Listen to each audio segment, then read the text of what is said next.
Okay, exactly यहाँ थोड़ा सा हम एक पेस में रहते हैं तो उसमें कुछ चीज़ें ग्रैस्प करना समय लगता है, क्योंकि टेंडेंसी होती है ना, हम लोग एक बात पकड़ते हैं फिर दूसरी हो सकता है छूट जाए, लेकिन वीडियोस रिकॉर्डिंग रहती है तो बाद में आप उसको करेंगे तो याद आ जाएगा। तो इसीलिए हमने फिर रिकॉर्डिंग वाला सेशन रख दिया है।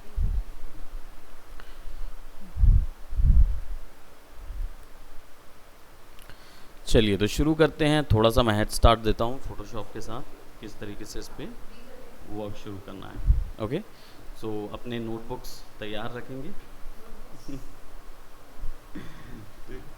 नोटबुक्स तैयार रखिए, क्योंकि कुछ शॉर्टकट्स डेफिनेटली मैं आपको इधर ही मिल जाएंगे फ़ोटोशॉप के अंदर। Thank you ma'am.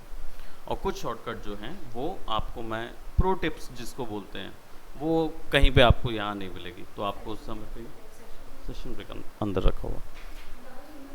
हाँ ठीक है, सो उसको नोट करते जाइएगा। हो सकता है कि जो चीज़ें यहाँ ना मिल रही हों वो आपको नोट्स में मिल जाएं, और आपके रिकॉर्डिंग्स में तो है ही, हम लोग स्क्रीन रिकॉर्ड कर ही रहे हैं। तो हाँ, ये सारा रिकॉर्ड हो रहा है, तो आपको जो भी हमारी क्लास में हो रहा है ये सब का रिकॉर्ड वीडियो मिलेगा आपको। Okay, for life long. ठीक है, ये यूट्यूब में रखा रहेगा। इट्स अप टू यू, आप जब तक यूज़ करना चाहें देख सकते हैं वो।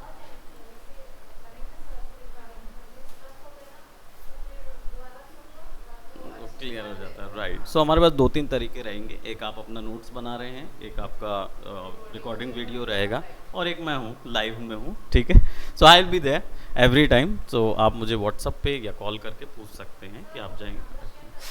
हाँ, मेरा वैसे ग्रुप में, स्टूडेंट अपडेट्स ग्रुप में है मेरा नंबर। अभी नहीं है, और तो शील भी एडिंग ऐड कर दीजिए। ओके, ठीक है, चलिए शुरू करते हैं हमारे फ़ोटोशॉप के साथ। तो फ़ोटोशॉप जब भी शुरुआत करते हैं, पहली चीज़ तो किस टाइप का सॉफ्टवेयर है।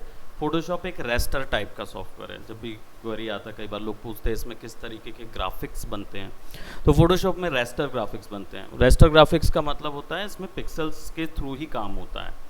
ऐसे और भी सॉफ्टवेयर्स हैं जो रेस्टर टाइप के नहीं होते हैं, तो वो कौन से टाइप के होते हैं हम लोग डेफिनेटली डिस्कस करेंगे। आज ही बस नहीं आया, वो भी अभी आ जाएगा, वो 10-15 मिनट थोड़ा डिले रहता है उसका। ठीक है, हाँ हाँ, वो काफ़ी, वो भी जॉब वाले हैं तो थोड़ा सा टाइम उनका हो जाता है। ओके, सो अब रेस्टर टाइप का होता है, ऐसे डिफरेंट टाइप्स के भी ग्राफिक सॉफ्टवेयर्स होते हैं। हर एक सॉफ्टवेयर अलग अलग टाइप का ग्राफिक बनाता है। हमारा फोटोशॉप जो है ये पिक्सल ग्राफिक बनाता है। ओके, और ये इमेजेस के साथ ही वर्क करता है ज़्यादा बेटर। इसमें दूसरे टाइप के भी ग्राफिक्स बनते हैं जो कि डेफिनेटली हम लोग आगे अपनी अपकमिंग क्लासेस में देखेंगे कि कौन कौन से सेपरेट ग्राफिक्स बनते हैं।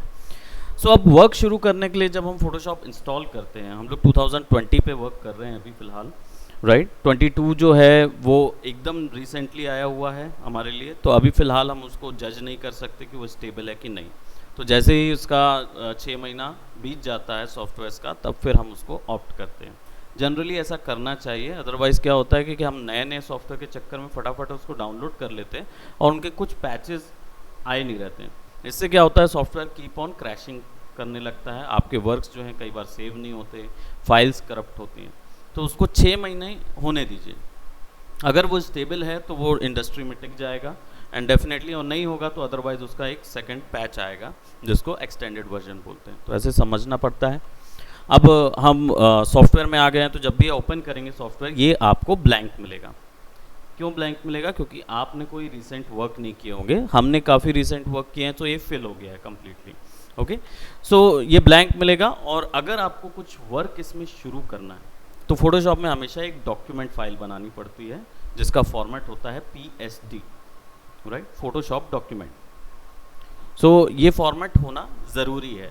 इससे क्या फ़ायदा होता है कि आपको सारी जो ग्राफिक्स हैं वो अलग अलग पार्ट में मिल जाते हैं, अलग अलग लेयर्स में मिल जाते हैं, ताकि कभी कोई बदलाव करना हुआ तो डायरेक्टली यूज़ कर लिया आपने। ठीक है, अब वो डॉक्यूमेंट बनाने के लिए 3 तरीके हैं। कौन कौन से 3 तरीके हैं संदीप, बता सकते हैं? एक क्रिएट न्यू, दूसरा करेक्ट, और तीसरा shortcut. So file, create new direct option मिलता है यहाँ पे बटन पे, और फाइल से भी मिल जाता है, और शॉर्टकट सामने में लिखा हुआ है Ctrl N, control plus N दबाएंगे। अब हमको मिल जाता है न्यू डॉक्यूमेंट विज़ार्ड। अब न्यू डॉक्यूमेंट विज़ार्ड में क्या होता है, बहुत सारे ऑप्शंस हैं और इन ऑप्शंस के तहत काफ़ी कंफ्यूजिंग हो सकता है पहली बार ये सोचना कि बहुत मुश्किल होगा, लेकिन कौन कौन सी, केवल मात्र इसमें से 3 वैल्यूज़ देखनी है। कौन कौन सी 3 वैल्यूज़ देखनी होगी? हर क्लास में मैं पूछूंगा डेफिनेटली, आपकी नेक्स्ट जब क्लास होगी तो मैं आपसे भी पूछूंगा, यही क्वेरीज आपके साथ भी रहेंगी, ठीक है। और जैसी बढ़ती जाएगी तो फिर मैं एक्सपेक्ट करना शुरू कर दूंगा कि ये आपको पता ही है। Okay, all right, so correct, बिल्कुल, रेजोल्यूशन, ठीक है। तो इसको ओवरऑल बोलेंगे डायमेंशंस, कभी भी होगा तो डायमेंशंस बोलेंगे, लेकिन इसमें 3 वैल्यूज होंगी, हाइट, विड्थ और रेजोल्यूशन, ठीक है। तो इतनी सब चीज़ों में आपको मात्र यही 3 चीज़ें चाहिए होती हैं, राइट। और यहाँ पे जितने भी दिख रहे हैं आपको रिसेंट में, ये सब हमने रिसेंटली यूज़ किए टैब्स हैं, उनकी हाइट, विड्थ और रेजोल्यूशन सेटिंग्स हैं जो कि यहाँ पे इस फॉर्मेट में नज़र आ रही है, ठीक है।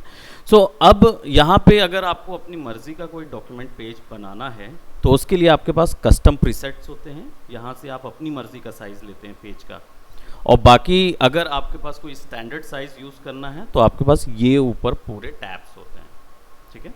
सो अभी जैसे यहाँ पे सेव्ड है तो हमने कोई प्रीसेट सेव नहीं किया हुआ है, तो यहाँ पे टेम्पलेट्स सेव नहीं आए हैं।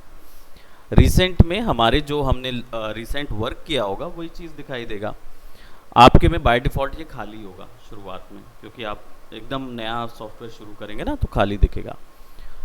अब यहाँ आ जाते हैं, देखें ये डिवीज़न के बाद जितने दिख रहे हैं ये इंडस्ट्री स्टैंडर्ड्स वाले टैब हैं।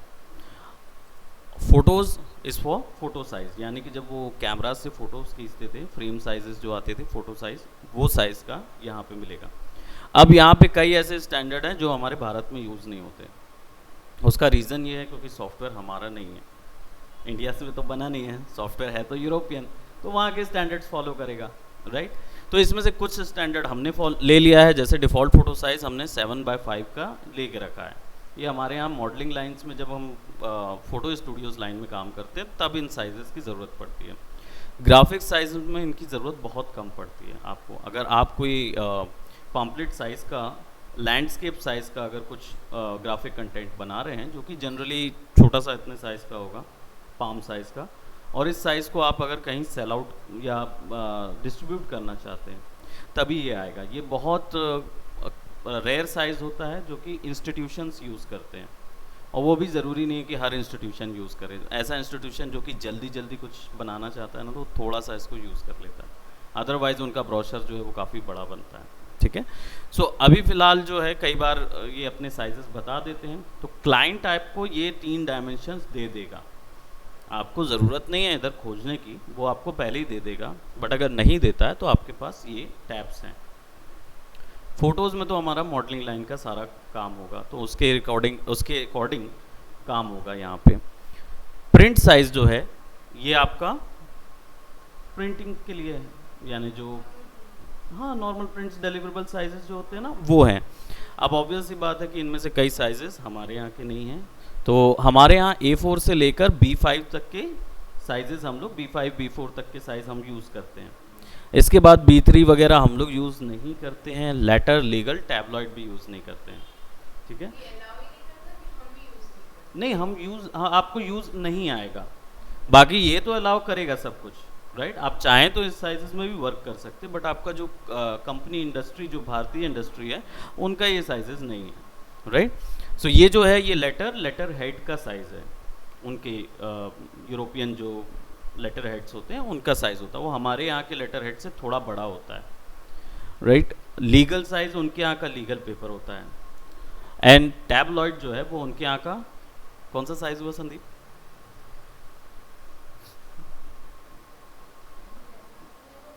हाँ, टैबलॉइड मीन्स नहीं पता, वर्ड का जो मतलब होता है वो होता है सनसनीखेज। सनसनीखेज हिंदी में बोलते हैं ना, सनसनीखेज, कंट्रोवर्शियल टर्म, ब्रेकिंग न्यूज़ वाला जो होता है ना, ये वो साइज़ होता है। अब ये कहाँ यूज़ होता है? यूरोपियन न्यूज़पेपर में, उनका जो न्यूज़पेपर का जो फ्रंट पेज होता है उसमें टैबलॉइड साइज़ होता है, तो ये उनके यहाँ काम आता है। हमारे यहाँ का न्यूज़पेपर में तो शुरुआत में आपने देखा ही है, हाँ, या तो मोदी जी की फोटो होगी बड़ी सी, और या फिर छोटे छोटे डिविजन्स होंगे, है ना। तो आइदर दोनों में से कोई एक चीज़ रहेगा। लेकिन टैबलॉइड्स में वहाँ पे क्या होता है, न्यूज़पेपर के ऊपर में एक बड़ा सा पिक्चर का एक एरिया बनाया होता है, और उसमें सबसे कंट्रोवर्शियल जो उनके यहाँ उस मोमेंट में जो न्यूज़ चलती रहती है बस वही दिखाई होती है, right. So that was B, और उसके बाद वो छोटे छोटे आते हैं, नहीं तो शुरुआत में पूरा पेज वो होता है, और उसमें एडवर्टीजमेंट नहीं आती, उसमें केवल कंट्रोवर्शियल इमेज आएगी जो कि सबसे ज़्यादा ज़रूरी उस समय की या दौर की खबर होगी, राइट। सो ये उनके साइजेस हैं, तो हमारे पे ये काम नहीं आते हैं।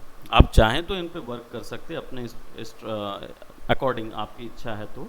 बट अगर आप इंटरनेशनल मार्केट में काम करेंगे तो ये साइजेस पे काम करेंगे, और अगर आप इधर के मार्केट में काम करेंगे तो A4 साइज से B4 तक आप यूज़ कर पाएंगे, राइट। और ये डिवीजन में होता जाता है, ठीक है। तो A3 साइज का डिवाइड बाय 2 होगा तो A4 आ जाएगा, फिर A4 को डिवाइडेड बाय 2 करेंगे तो A5 आ जाएगा, ऐसे करके साइजेस छोटे होते जाते हैं, राइट, एंड सो ऑन। ये पूरे वैसे ही रहेंगे। तो हमारे यहाँ नॉर्मली हम लोग अभी शुरुआत में A4 साइजेस में वर्क करेंगे। Now art and illustration, this is mainly for किस चीज़ के लिए होगा Sandeep? Art and illustration, art के लिए। आर्ट तो लिखा हुआ है, एंड इलस्ट्रेशन लिखा भी हुआ है, आर्ट भी लिखा है, इलस्ट्रेशन भी लिखा है, तो है ना, डेफिनेटली। अगर ग्राफिक बनाया वो भी तो आर्ट हुआ, तो फिर यहाँ आर्ट एंड इलस्ट्रेशन किस चीज़ के लिए लिखा है? मैंने उस समय बताया था। हाँ? नहीं नहीं, ये एक्चुअली में कॉन्सेप्ट आर्ट की बात कर रहा है। जब हम मूवीज़ इंडस्ट्री पे काम करते हैं, या वीडियो गेमिंग इंडस्ट्री पे, या कॉमिक्स लाइन पे काम करते हैं, तो इनके जो हीरो और लीड कैरेक्टर्स होते हैं ना, वो ड्रॉ करने पड़ते हैं। उनको ड्रॉ करने के बाद वो उनका आइडिया जनरेट होता है। जैसे डिज्नी वगैरह मूवीज़ आती हैं, तो उनमें क्या होता है, अलादीन को पहले बहुत बार ड्रॉ किया जाता है, तो वो उसको इलस्ट्रेशन और आर्ट बोलते हैं। अब आर्ट और इलस्ट्रेशन में भी अंतर होता है। आर्ट का मतलब होता है कंसेप्ट आर्ट। कॉन्सेप्ट आर्ट में आपको कैरेक्टर का सारी डिटेल्स बनानी होती है, यानी कि उसका फ्रंट, उसका बैक साइड, उसका साइड व्यू क्या होगा, उसके पास कितने प्रोडक्ट्स होंगे, कितने उसके प्रॉप्स होंगे, ये सब कुछ आपको डिटेल्स में बताना होता है। That is your concept art, क्योंकि वो कॉन्सेप्ट होता है, हर एक चीज़ होना चाहिए। Illustration on the other hand is a dynamic drying of that particular concept art. तो उसकी डायनेमिक ड्राइंग यानी कि आपको उससे पता चल जाएगा कि ये विलन है, हीरो है, राइचियस है, ज़्यादा ब्रूडी है, या फिर गुस्से वाला है, या बोलना चाहिए हैपनिंग है, जॉली है। ये सारी चीज़ें वो एक इमेज से पता चल जाती हैं। ये जनरली पोस्टर्स वगैरह में इलस्ट्रेशंस यूज़ किए जाते हैं। कॉमिक बुक्स हो गई, या स्टोरी बुक्स हो गई, नॉवेल्स हो गई, स्टोरी नॉवेल्स, ये सब इनके जो सामने के कवर पेजेस होते हैं ना, वो इलस्ट्रेशन कहलाते हैं, राइट। तो उनमें क्या होता है, केवल एक आइडियाज़ या एक विजुअल बस होता है। इलस्ट्रेशन का एक विजुअल बस होता है, बट कॉन्सेप्ट आर्ट में उसकी डिटेल्स होती हैं, ताकि मैं ही नहीं, हो सकता है जब मैं ये कैरेक्टर ड्रॉ कर रहा हूँ तो उसका कॉन्सेप्ट आर्ट मैं आपको दूंगा, तो आप उस मेरे कॉन्सेप्ट आर्ट के बेसिस पे आप भी उसको एग्जैक्टली ड्रॉ कर पाओगे, क्योंकि सारी डिटेल्स हैं। एक आर्टिस्ट सारा कुछ नहीं करता, ठीक है। सो आर्ट एंड इलस्ट्रेशन का काम ये चीज़ पे रहता है। नाउ वेब पे आ जाते हैं। वेब बेसिकली किस चीज़ के लिए है? एज इन इट्स वेब, तो दैट मीन्स जब इसके अंदर पे वेबसाइट्स के डिज़ाइंस भी तैयार होते हैं, तो वेब पेज के लिए जो बैनर्स होते हैं वो भी इसके अंदर बन जाते हैं। तो यहाँ पे एक वेबसाइट का डिफ़ॉल्ट ब्राउज़र का साइज़ दिया हुआ है, ठीक है। ब्राउज़र एज इन जो हमारा मोज़िला, माइक्रोसॉफ्ट एज यूज़ कर रहे हैं, क्रोम यूज़ करते हैं, ये सब का साइज़ जो है उसके अकॉर्डिंग दिया है। अब डिफरेंस क्या है सब में? ये भी तो हो सकता है मोज़िला, क्रोम और इन सब चीज़ों का साइज़ तो यहाँ पे डिफ़र क्यों दिए हुए हैं? इसका रीज़न ये है कि यहाँ पे ब्राउज़र के साइज़ की बात नहीं हो रही, यहाँ डिवाइस के ब्राउज़र की बात हो रही है। दैट मीन्स एप्पल का जो डिवाइस है ना, वो अलग होता है। एप्पल में सफारी चलता है, तो उसके हिसाब से जो उनका रेजोल्यूशन होता है, या जो उनका पेज रेजोल्यूशन होता है, वो अलग होता है। हम डेस्कटॉप पे आ जाते हैं, यानी विंडोज़ पे काम करते हैं, माइक्रोसॉफ्ट के कंप्यूटर्स पे काम करते हैं, इनके ब्राउज़र का साइज़ और प्रोपोर्शन अलग होता है, मोबाइल का ब्राउज़र का साइज़ प्रोपोर्शन अलग होता है। तो इनके लिए काम करने के लिए यहाँ डिवीज़न अलग अलग दिए हुए हैं, राइट। तो सबके लिए अलग अलग अलग डिवीज़न रहेगा। अब मान लीजिए आप थंबनेल्स पे काम कर रहे हैं, जो यूट्यूब थंबनेल्स होते हैं, तो उनको बनाना है तो आपको इन्हीं साइजेस को लेके इनको 4 गुना 8 गुना डिवाइड करना होगा, माइनस करना होगा, तब जाके आपको छोटा सा थंबनेल साइज आएगा जो कि एक्यूरेटली फिट हो जाता है। इवेंचुअली आगे के हमारे क्लासेस में हम लोग डेफिनेटली वो भी बनाने वाले हैं, सो हम लोग उसको भी देखेंगे कि हाउ दीज वेब वाला यूज़ होता है, ठीक है। थोड़ा सा टेक्निकल और चला जाएगा इसमें, बिल्कुल यूज़ होंगे, सारे के सारे यूज़ होंगे उसमें, मोबाइल छोड़ के, क्योंकि मोबाइल के वॉलपेपर हम नहीं बनाने वाले, बट आप चाहें तो डेफिनेटली हम लोग मोबाइल के आइकॉन्स बनाने वाले हैं, लेकिन मोबाइल के वॉलपेपर्स नहीं, क्योंकि उसको बनाने में कुछ मेहनत नहीं लगती। तो बाय द टाइम जब आप ये प्रिंटिंग कंप्लीट करेंगे आपको पता चल जाएगा कि इसमें कैसे बनाना है। ये डिवाइसेस के अकॉर्डिंग सेट किए गए हैं। तो एक इस इतने डिवाइस नहीं है, ये एक्चुअली क्या किए हैं इन्होंने, उसका एक स्टैंडर्ड बना दिया है। जैसे iOS है, अब सारे iOS में चलेगा, एप्पल के सारे iOS में चल जाएगा।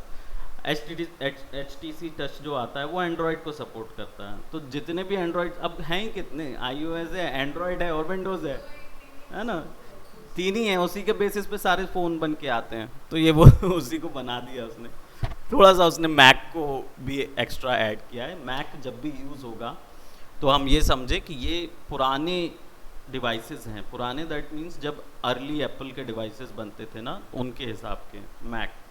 iOS जो है वो बाद में ऑपरेटिंग सिस्टम आया इनका, उससे पहले मैक यूज़ हो रहा था ना एप्पल का। हमेशा बोलते हैं ना एप्पल को एज इन मैक बोलते हैं, तो उसमें कंप्यूटर की बात हो रही होती है, वो उनके फ़ोन की बात नहीं होती। लेकिन जब अर्लियर एप्पल बना रहा था अपना फ़ोन, एप्पल के जो अर्लियर फ़ोन्स थे उनमें मैक ओएस यूज़ होता था, राइट। ऑपरेटिंग सिस्टम जो होता है वो अलग होता है, उसके अकॉर्डिंग ब्राउज़र की सेटिंग बदल जाती है, ठीक है। तो ये जब हम लोग आगे जाएंगे तो by the time you will get to understand कि क्या है। अभी देखिए रिसेंटली आईफोन X तक फंस गया है ये, जबकि हम 12 तक आ गए, क्या 13 तक आ गया है, ओके। सो 10th तक इन्होंने अभी स्टैंडर्ड बनाया। अब 23rd जब आएगा फोटोशॉप तब आपको 13 वर्जन भी मिल जाएगा। इसके बाद फिल्म एंड वीडियोस, जब हम लोग मूवीज़ के लिए काम करेंगे। अब हम लोग मूवीज़ के लिए कैसे काम करेंगे, फोटोशॉप में वीडियोस प्ले नहीं होते, लेकिन वीडियोस जैसे एनिमेशंस बनते हैं फोटोशॉप के अंदर। बट अभी फ़िलहाल हमें उसकी ज़रूरत नहीं पड़ेगी, हमें यहाँ पे मैट पेंटिंग की ज़रूरत पड़ेगी। मैट पेंटिंग क्या होती है, जब हम लोग कोई यूट्यूब के लिए काम करते हैं या फिर हम लोग कोई मूवी इंडस्ट्री के लिए काम करते हैं, तो क्या होता है, एक ग्रीन कलर का पर्दा लगाया जाता है। Heard about it? जब कोई शूट लिया जाता है ना, तो एक्टर के पीछे पे ग्रीन कलर का पर्दा लगा देते हैं और उस पर्दे को रिमूव कर दिया जाता है और उस पे पीछे में, राइट। तो वो जो इन्वायरमेंट है पीछे, वो बनता है फोटोशॉप के अंदर। हाँ, जो पीछे का पूरा इन्वायरमेंट होता है। यूट्यूबर जो होता है वो भी जब आपसे बात करता रहता है तो पीछे का बहुत ही लेविश स्टाइल का उसका रूम दिखता है, राइट। वो सारी नकली होती हैं, वो सारी फ़ोटोज़ यहीं से आती हैं, ठीक है। तो यहाँ कैसे उसको तैयार करने के लिए हमें एक साइज़ चाहिए होता है कैमरा का, और कैमरा का साइज़ मिल जाता है तो हम उसको दुगुना तिगुना 4 गुना 5 गुना बढ़ा देते हैं, ताकि जो सॉफ्टवेयर का कैमरा है वो ऐसे घूम सके उसके अंदर, तो उसको अलग से पूरा इन्वायरमेंट मिल जाता है। 360 इन्वायरमेंट आपने अभी सुना होगा, 360 यूट्यूब चलता है ना, वो जो यूट्यूब में आपने 360 देखा है ना, वो एक्चुअल में एक मैट पेंटिंग जैसा होता है, बस 360 कैमरा से लिया होता है, इसके कारण से उसको सारी इन्फॉर्मेशन मिल जाती है। उसमें कुछ नहीं, बस वो एक 2D इमेज है जिसको आप 3D स्फेयर के अंदर देख रहे हैं। तो बस कैमरा डिजिटल रहता है, डिजिटल कैमरा होता है, रियल कैमरा नहीं रहता। डिजिटल कैमरा घूमता रहेगा और आपको ऐसा लगेगा कि आप 3D स्पेस पे हैं, राइट। तो वो टेक्नोलॉजी भी देखेंगे हम लोग, लेकिन थोड़ा एडवांस लेवल पे जब आप पहुंच जाएंगे इस चीज़ को बनाने के लिए। सो हम प्रिंट पे आ जाते हैं और यहाँ पे हमें कस्टम सेटिंग्स मिल जाती है, ठीक है। तो कस्टम सेटिंग्स में हाइट विड्थ, जैसे हमने बताया, हाइट विड्थ यहाँ पे भी रहेगी, यहाँ पे इतने सारे यूनिट्स होंगे, राइट। अब पिक्सल यूनिट क्या होता है, पिक्सल संदीप हमने बात की थी इसके विषय में, बताइए व्हाट इज अ पिक्सल। हाँ, एक एक लाइन में।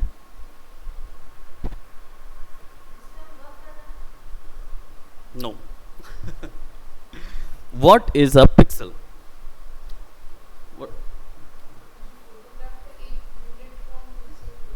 Correct, right.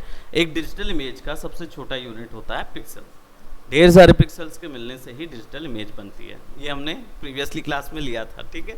तो अब ये थर्ड वाले में दिक्कत नहीं होगी, जब हम नेक्स्ट क्लास में जाएंगे तो दिक्कत नहीं होगी। तो पिक्सल्स जो हैं बेसिकली ये वो पॉइंट होता है जिससे इसको हम अगर थोड़ा सा डेप्थ में समझें तो इसको ऐसा समझिए कि ये होल्डर्स हैं जिनके अंदर कलर जाता है, ठीक है। टेक्निकल एस्पेक्ट्स में जाएंगे तो इस टेक्निकल एस्पेक्ट ये होता है कि आपकी जो स्क्रीन जो है ना ये छोटी छोटी एलईडी लाइट्स से बनी हुई है। तो पिक्सल जो होता है उसके अंदर भी ढेर सारी एलईडी लाइट्स होती हैं और वो कलर्स डिस्प्ले करती हैं। तो लाइट के फॉर्म पे हम इन कलर्स को देख रहे हैं बेसिकली, ओके। सो इसको आर्टिस्टिक लाइन में थोड़ा सा अगर हम चलें तो ये समझें कि ये होल्डर्स हैं जिनके अंदर कलर आता है, करेक्ट। और इनका भी डिवीजन होता है, मेमोरी डिवीजन्स होता है, तो हम बात करेंगे उसके विषय में। इंचेस, सेंटीमीटर, यूनिट, मिलीमीटर्स हमने ऑलरेडी देखे हुए हैं क्योंकि हमने स्कूल टर्म्स में भी इनको पढ़ा हुआ है। ऐसा कोई यूनिट नहीं है। अगर आप इंचेस में काम करना चाहें, क्लाइंट आपको बताएगा कि भाई मुझे इतने बाय इतने इंच में चाहिए। जैसे बड़े फ्लेक्सेस होते हैं उनको फिट्स में बता दिया जाता है। अब फिट्स यहाँ पे मिलता नहीं है, तो फिट्स हम कैसे मेजर करते हैं? इंचेस के फॉर्म पे। तो जैसे 12 इंच का एक फिट होता है ना, तो उसके हिसाब से मल्टीप्लाई करके हम बना लेते हैं यहाँ पे। और आगे के जो सॉफ्टवेयर्स आएंगे आपको,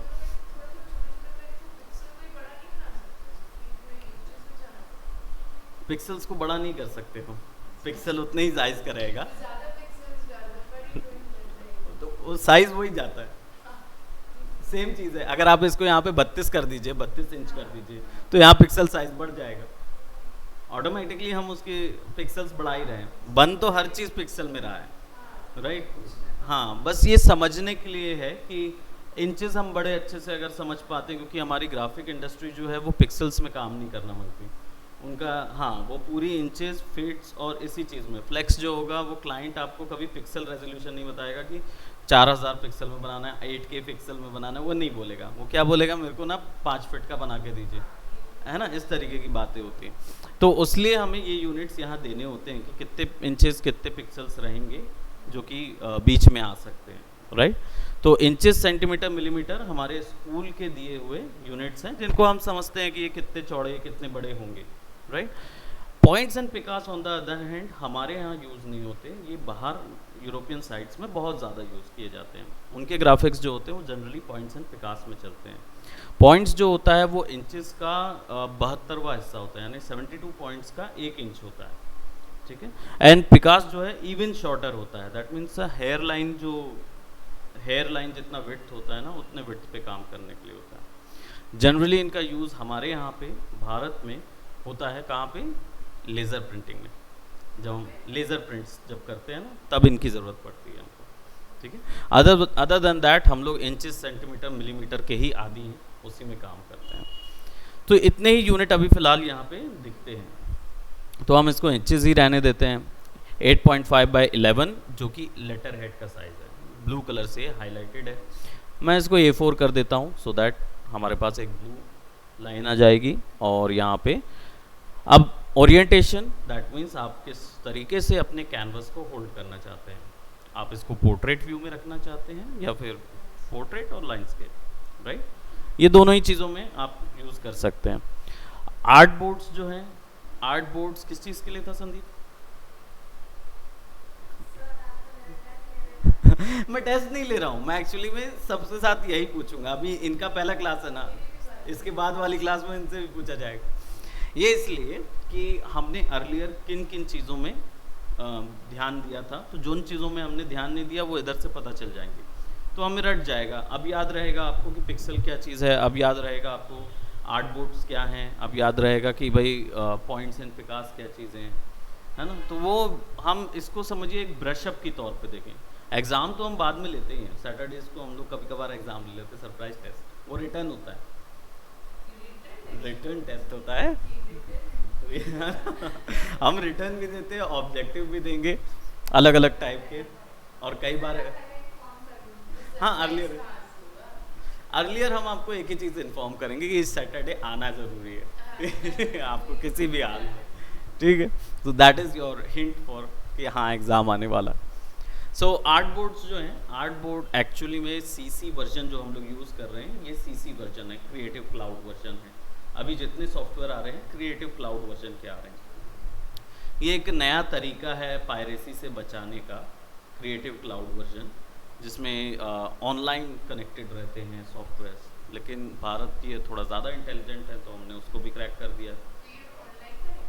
हाँ ये कनेक्टेड रहते हैं, जब आप लाइसेंस में रहते हैं ना तो अब कनेक्टेड रहते हैं। मैंने बताया ना कि भारतीय ज़्यादा तेज़ है, उन्होंने उसको भी क्रैक कर दिया, ठीक है। तो सीसी वर्जन्स भी क्रैक्ड वर्जन आते हैं। सो सीसी वर्जन से पहले CS वर्जन चलता था फोटोशॉप का, ठीक है, और उससे पहले 1.2.0.s टाइप के चलते थे, तो 7.0 तक चला था। उसके बाद सीधा सीधा इन्होंने CS वर्जन आया था। अब CS वर्जन जो था उसमें आर्ट बोर्ड सिस्टम नहीं था, CC वर्जन में ही आर्ट बोर्ड सिस्टम्स आपको मिलेंगे, अर्लियर वाले में नहीं मिलेगा। फ़ायदा क्या है, आर्ट बोर्ड जनरली प्रीवियस क्या होता था कि हमारा जो कैनवस या जिस पे हम ग्राफिक बनाते हैं, वो पेज को आप एडिट नहीं कर सकते थे। वो पेज को एडिट करने के लिए आपको बहुत ज़्यादा वैल्यूज़ डालनी पड़ती थी, वो रन टाइम एडिट नहीं होता था, पहली चीज़। हाँ बना लिए तो बना लिया होता था, इसलिए वो साइजेस में बहुत ज़्यादा ध्यान दिया जाता था। उसको चेंज कर सकते थे पर उसके लिए जो सेटिंग्स थी वो आपको ज़्यादा लंबी पड़ती थी और टीडीएस थी, तो पता नहीं चल पाता था कि कैनवास एक बार बिगड़ गया ना तो वो ठीक नहीं होता था, फिक्स नहीं होता था। अब सिचुएशन ये हुई कि एक ये पॉइंट था, दूसरा ये पॉइंट था कि अगर आपको एक साथ मल्टीपल कैनवासेस में काम करना होता था तो नहीं कर पाते थे, ये प्रोसेस नहीं हो सकती थी। आर्ट बोर्ड आने के बाद हमारे पास ये टेक्निक आ गई है, अब हम डायरेक्टली चेंज भी कर सकते हैं कैनवस को अपने अकॉर्डिंग, और एक साथ मल्टीपल कैनवासेस में काम भी कर सकते हैं, वो भी हमारे पास आ जाता है। तो एक साथ ढेर सारे पेजेस पे वर्क भी कर पाएंगे और ये भी कर पाएंगे। जब हम पहले तो हम लोग अभी सिंगल कैनवस पे काम करेंगे, फिर मल्टीपल्स ऐड करेंगे, ठीक है। तो इसको जब आप ऑन कर देंगे तब आपको वो मल्टीपल कैनवसेस ऑप्शन मिल जाता है, आप बार बार कैनवस ऐड कर सकते हो नया नया, ठीक है। तो एक साथ ढेर सारे पेजेस मिल जाएंगे आपको वर्क करने के लिए। अभी फ़िलहाल उसको होल्ड करते हैं, आगे जाएंगे तो डेफिनेटली उसको यूज़ करेंगे। रेजोल्यूशन 3 डायमेंशन थे, हाइट, विड्थ और रेजोल्यूशन। तो रेजोल्यूशन किस चीज़ के लिए होगा संदीप? क्योंकि हाइट विड्थ तो हमें पता है, लंबाई चौड़ाई जो हमें रखनी है। रेजोल्यूशन का फ़ायदा क्या होगा? No idea? क्लैरिटी, आपके वर्क की क्लैरिटी जो है वो डिसाइड होगी रेजोल्यूशन से, करेक्ट। तो अब ये कैसे डिसाइड करता है? सिंपल सा पॉइंट है, ये वर्क करता है पीपीआई पे। जो पीपीआई आप यहाँ पे देखते हैं, पीपीआई का मतलब होता है पिक्सल पर इंच, यानी कि 1 इंच के भीतर में कितने पिक्सल्स आने चाहिए। यहाँ पे अभी 300 है, दैट मीन्स 10 इंच के अंदर कितने आएंगे? 3000, ठीक है। ये उस बेसिस पे काम करेगा। 1 इंच के अंदर जितने पिक्सल्स डालेंगे उतने ज़्यादा क्लैरिटी आप एक्सपेक्ट कर सकते हैं। अगर ये इसको ऐसे बोलूँ तो 1 पिक्सल जो है वो 1 कलर होल्ड करता है, 300 पिक्सल 1 इंच के अंदर 300 कलर्स होल्ड कर सकते हैं, ठीक है। और ये बढ़ता जाएगा, तो 1 इंच के अंदर 300 कलर्स आ जाने, यानी कितने ग्रेडियंट आप बना सकते हैं, कितना डिटेल्ड में आप काम कर सकते हैं, ये सारी चीज़ें इससे मिलती हैं, ठीक है। अब आपके पास इंडस्ट्री का एक स्टैंडर्ड है बना हुआ है इन पिक्सल्स का, वो है 72, 150 और 300। 72 लो क्वालिटी वर्क के लिए है, इसमें क्या होता है, साइज़ भी कम होता है फाइल का और क्वालिटी भी लो होती है। तो अगर किसी को लो क्वालिटी वर्क में काम करना है या फिर हम बहुत छोटे साइज़ में काम कर रहे हैं, तब 72 यूज़ करेंगे, ठीक है। 150 is for medium quality, definitely size जो होगा वो थोड़ा सा ज़्यादा होगा और क्वालिटी भी मीडियम रहेगी, ना ज़्यादा हाई ना ज़्यादा कम, ठीक है। तो कई बार क्लाइंट्स की रिक्वायरमेंट ऐसी होती है तो वो मीडियम क्वालिटी बनवाते हैं। 300 on the other hand is the top most getting quality right now, right. तो सबसे ज़्यादा हाईएस्ट रेजोल्यूशन जो होगा वो 300 होगा। क्या हम इसको 600, 1000 ले जा सकते हैं? डेफिनेटली हम इसको 32000 तक ले जा सकते हैं, राइट। और भी है, अगर फ्लोट वैल्यू ले रहा होगा तो ये 1.5 लाख के ऊपर जाएगा, लेकिन रेजोल्यूशन इतनी दिखाने का कि कोई फ़ायदा नहीं होता, क्योंकि क्या है हमारे जो डिस्प्ले स्क्रीन्स हैं वो उस लायक नहीं है अभी फ़िलहाल कि वो इतने ज़्यादा डेंसिटी को दिखा सके। 300 से अधिक की डेंसिटी अभी आई नहीं, आप इसको 600 भी कर दीजिए कोई प्रॉब्लम नहीं है, वो ले लेगा, फाइल साइज़ बस बढ़ेगा, लेकिन क्लैरिटी उतनी ही डिस्प्ले होगी जो 300 में मिल रही, राइट।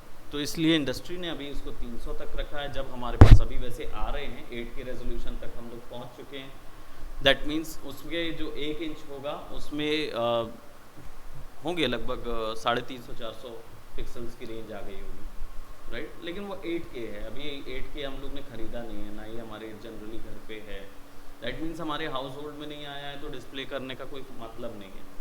आगे चल के डेफिनेटली जब हमारे हाउस होल्ड्स में आ जाएंगे ऐसे लैपटॉप्स, ऐसे कंप्यूटर स्क्रीन्स या टेलीविज़न स्क्रीन्स जो कि 8 के रेजोल्यूशन या 10 के रेजोल्यूशन 12 के सपोर्ट कर रहे हैं, तब हम डेफिनेटली उससे बढ़ाएंगे, ठीक है। सो यहाँ पे आपको डेंसिटी 2 भाग में मिलती है, तो पिक्सल पर सेंटीमीटर भी कर सकते हैं, इंचेस भी कर सकते हैं, ठीक है। छोटे रेजोल्यूशन पे अगर 300 को ले जाना है तो पिक्सल पर सेंटीमीटर कर दीजिए, ठीक है। तो छोटे छोटे वर्क में, छोटे साइज में भी 300 का रेजोल्यूशन आ जाएगा, वो हम कर सकते हैं। सिंपली टाइप कर दीजिए यहाँ पे वैल्यू, है ना, अगर आप 72 लिख देते हैं तो 72 हो जाएगा, डेंसिटी विल बी इन पर इंच 72। अगर इसको सेंटीमीटर कर देंगे तो पर इंच सेंटीमीटर में आ जाएगा, है ना? तो ये अपने अकॉर्डिंग हम मर्ज कर सकते हैं। इसको मैं 300 रख रहा हूँ अभी फ़िलहाल के लिए, फर्स्ट वर्क के लिए। यहाँ पे हमारे पास कलर मोड है, bitmap, grey scale, RGB colour, CMYK के कलर एंड LAB कलर, ठीक है। अब ये इतने सारे ऑप्शंस हैं, इनका फ़ायदा क्या है और कैसे यूज़? बिल्कुल बिल्कुल, हम लोग इसको यूज़ करेंगे और इसके बारे में जानेंगे, और अभी एक एक लाइन में मैं आपको ये भी बता दूंगा कि इनके यूसेज क्या हैं, राइट। बहुत सारे हैं, 5 वैल्यूज़ हैं हमारे पास, और ये डिसाइड करते हैं कि आपका आउटपुट कहाँ दिखेगा और कैसे दिखेगा, ठीक है। सो RGB कलर्स क्या फुल फॉर्म होता है संदीप? हम संदीप से, रेड ग्रीन ब्लू RGB, ठीक है। अब ये होते क्या हैं जनरली RGB? एक डिजिटल इमेज जो होती है वो 5 कलर्स से मिलके बनी होती है, ठीक है। 5 colours, only 5 colours, RGB, black और वाइट, ये 5 कलर्स। तो इनको RGBs को हम लोग बोलते हैं colour channel, these are colour channels, ये ही होल्ड करते हैं आपके पूरे डिजिटल वर्ल्ड के सारे colours. And black and white को बोलते हैं अल्फ़ा, ओके। ये टेक्निकल टर्म है जो आगे चल के डेफिनेटली आप लोग को बेनिफिट करेगा, काम आएगा। ब्लैक एंड वाइट को हम लोग बोलते हैं अल्फ़ा, अल्फ़ा चैनल कहलाता है ये, ठीक है। और RGB जो होते हैं वो आपका कलर चैनल कहलाता है, ठीक। अब RGB जो होता है ये एक्चुअली में डिजिटल वर्ल्ड का प्राइमरी कलर्स होते हैं। डिजिटल वर्ल्ड में प्राइमरी कलर्स का मतलब होता है, क्योंकि हमने जाना कि भाई वो LED लाइट से हम लोग को कलर दिखा रहा है, दैट मीन्स कि कहीं ना कहीं वो लाइट के थ्रू कलर दिखा रहा है, और जो सूरज लाइट जो होती है वो सूरज से इंस्पायर की गई है। ये जो टेक्नोलॉजी है सन से इंस्पायर्ड है। सन का कलर जो है वो वाइट है, वो येलो भी नहीं है, वार्म भी नहीं है, और ना ही कोई रेड उसमें कलर इन्वर्स होता है। कलर्स तब नज़र आते हैं जब कलर्स डिस्ट्रॉय होते हैं, यानी लाइट डिस्ट्रॉय होती है तब हमें कलर नज़र आते हैं। तो उनमें से कुछ वैल्यू चली जाती है तो हमें अलग स्पेक्ट्रम कलर का नज़र आता है। प्रिज्म एग्जाम्पल हमने जो अपने क्लासेस में स्कूल्स में देखा था, राइट, सेम वर्ड है कि वो जितना बाउंस होगा उतने कलर्स दिखेंगे, राइट। सो RGB जो है यहाँ पे ऑन द अदर हैंड, क्योंकि हमारी जो टेक्नोलॉजी है ये लाइट्स यूज़ कर रही हैं, तो इन्होंने RGB को ही अपना प्राइमरी कलर चूज़ किया। रियल वर्ल्ड में कौन से प्राइमरी कलर्स होते हैं? RYB, YB, red, yellow and blue होता है। डिजिटल वर्ल्ड में होता है रेड, ग्रीन एंड ब्लू, ठीक है। तो RGBs में बेसिकली जब आप शुरुआत में काम करने जाते हैं तो आपको कितना कलर रेंज मिलता है? टोटल कितने कलर्स मिलेंगे RGB में शुरुआत में काम करने को? फर्स्ट मोड पे मैंने बताया था वैसे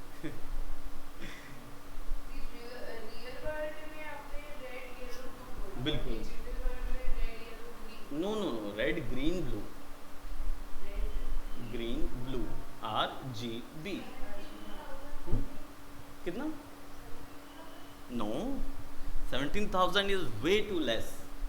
जब RGB कलर्स में हम लोग काम करते हैं, इसके मोड्स होते हैं अलग अलग, तो पहले मोड में जब हम वो काम करते हैं तो 16,70,000 कलर मिलते हैं काम करने के लिए, ठीक है। And it is actually divided. तो जब ये मल्टीप्लाई किया जाता है, 16,70,000 पहला मोड होता है, जब ये मल्टीप्लाइड होते हैं तो 4 मोड तक मल्टीप्लाई होते हैं। तो सेकंड मोड में जब जाएंगे तो 16 मल्टीप्लाई बाय 16 होता है। वैसे ही थर्ड मोड में जाते हैं तो 256 ट्रिलियन तक पहुंच जाते हैं। और जब फोर्थ मोड में जाते हैं तब हम लोग इसको 62 बिलियन कलर्स में काम कर रहे होते हैं, ठीक है। तो हमारे पास काफ़ी बड़ा है। ब्लैक एंड वाइट, हाँ अल्फा, मतलब देखिए डिजिटल वर्ल्ड देख रहे हैं, डिजिटल वर्ल्ड में जब इमेज कैप्चर होती है तो हमारा रियल वर्ल्ड है ये, करेक्ट। इसमें आप भी बैठे हैं, मैं भी बैठा हूँ, आप भी बैठे हैं, करेक्ट। आपने जो कपड़े पहने वो बिल्कुल अलग हैं आपके कपड़े से, आपके कपड़ों का कलर अलग है आपके कपड़ों से, राइट। मेरा स्किन टोन आप लोगों के स्किन टोन से अलग होगा, राइट। मेरे कपड़े सब कुछ अलग है। अब अगर मैं ये बोलूँ कि जब डिजिटल इमेज कैप्चर करेगी इन चीज़ों को, यहाँ भी किसी चौथे व्यक्ति को बैठाना है, मान लीजिए कोई फोर्थ व्यक्ति को एडिट करके बैठाना है वहाँ पे, तो वो व्यक्ति को हम बैठा भी देंगे भले ही अलग अलग कलर्स के साथ। हम सोचे कि आपके कलर्स के साथ उसके कलर मिक्स कर दे, तो वो मिक्स नहीं होगा, क्योंकि कलर्स वेरी हो सकते हैं लेकिन लाइट्स एंड शेडोज वेरी नहीं हो सकते। लाइट्स एंड शेडोज जो है वो ब्लैक और वाइट ही कंट्रोल कर सकता है। तो एक डिजिटल वर्ल्ड में कलर, जब इमेज कैप्चर होती है तो कलर जो होते हैं वो पूरे RGB चैनल में चले जाते हैं, वहाँ ब्लैक एंड वाइट नहीं कंट्रोल होता है, ठीक है। और ब्लैक एंड वाइट के लिए सेपरेट चैनल बनाए जाते हैं और दोनों को आपस में मर्ज करके दिखाया जाता है, तब आप एक डिजिटल इमेज देख पाते हैं, राइट। दूसरी चीज़ RGB, अगर रेड ग्रीन ब्लू को इक्वल अमाउंट में आप जोड़ देंगे आपस में तो वाइट कलर निकल आता है। वाइट से ही सारे कलर्स निकले हैं डिजिटल वर्ल्ड के, और सूरज से, राइट। और जो हम लोग आगे का एक और टाइप का भी थ्योरी है, इसको एडिटिव कलर थ्योरी बोलते हैं RGB की, क्योंकि इसमें वाइट कलर या लाइट को ऐड कर करके आपको कलर की रेंजेस दिखाई जाती हैं। तो लाइट के पास रेंज बहुत अधिक होती है, इसके कारण से हमारे पास इतनी ज़्यादा कलर्स पे काम आते हैं, तो इसको एडिटिव कलर थ्योरी बोलते हैं, ठीक है। ये क्लियर हुआ RGB? हाँ, वो तो प्राइमरी सेकेंडरी जो हम लोगों ने स्कूल्स में पढ़े थे ना, वैसे ही इसमें भी कलर निकलते जाते हैं। रेड के साथ ग्रीन मिक्स होगा, ग्रीन के साथ ब्लू मिक्स होगा, तो फिर ऐसे निकलते जाते हैं। हम लोग जाएंगे आगे तो इन थ्योरीज को भी ऐड ऑन करेंगे। So that will be your RGB। ये एक मोड की हमने बात की है। CMYK, cyan, magenta, yellow and black. CMYK, cyan CYAN, उसकी स्पेलिंग सायन की, cyan, magenta, yellow and black.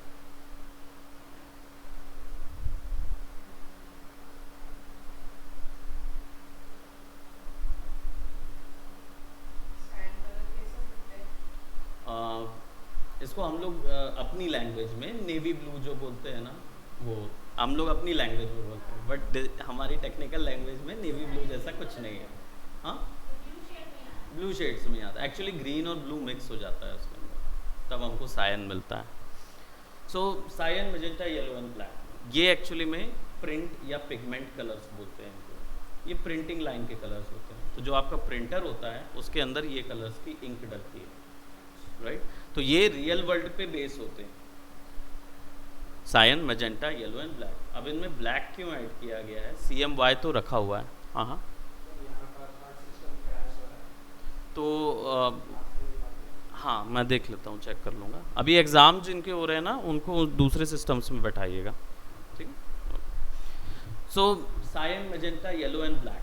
CMY तो समझ में आ गया, ये तो कलर्स थे। ब्लैक क्यों ऐड किया गया है? क्योंकि ये सब्ट्रैक्टिव कलर थ्योरी यूज़ करते हैं। अब subtractive colour theory, RGB additive colour theory था, लाइट्स ऐड हो रही थी। सब्ट्रैक्टिव कलर थ्योरी में क्या होगा? लाइट्स वापस ली जाएगी, ऐसा नहीं होता, ठीक है। ऐसा मत सोचिएगा कि लाइट्स हम माइनस कर देंगे तो सब्ट्रैक्टिव हो गया, नहीं। एक्चुअली क्या होता है, ये रियल वर्ल्ड के कलर्स हैं। रियल वर्ल्ड में हमें कलर कहाँ से मिलते हैं? डाई से। सूरज से तो नहीं मिल सकते, क्योंकि आप सूरज से कैसे निकालेंगे कलर? मेरे को तो वैसे भी नहीं समझ में आता, अगर आपने बोला कि ये जो आरजीबी है उसी में इतने सारे आप कलर्स बन सकते हैं, तो ऐसा अलग अलग बनाने की क्या जरूरत है? ये तो समझ आरजीबी का यूज़ कर सकते, डेफिनेटली, बिल्कुल करेक्ट क्वेश्चन आया आपका। इसका मैं एक अच्छा एक्सप्लेनेशन देता हूँ। आरजीबी लाइट्स का यूज़ करके कलर दिखा रहा था, हाँ। करेक्ट बात है।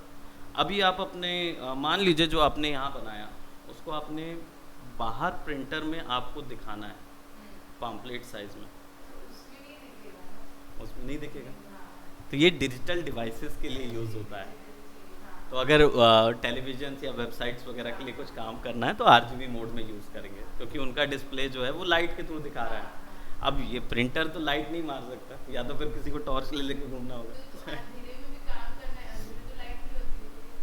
अंधेरे में अंधेरे आपको लैपटॉप में काम करना है, वर्क करना है, हाँ तो हो जाएगा ना। बिल्कुल, तो लाइट तो आएगी फिर भी। इसके अंदर तो है ना। ठीक है, इसके अंदर लाइट्स है।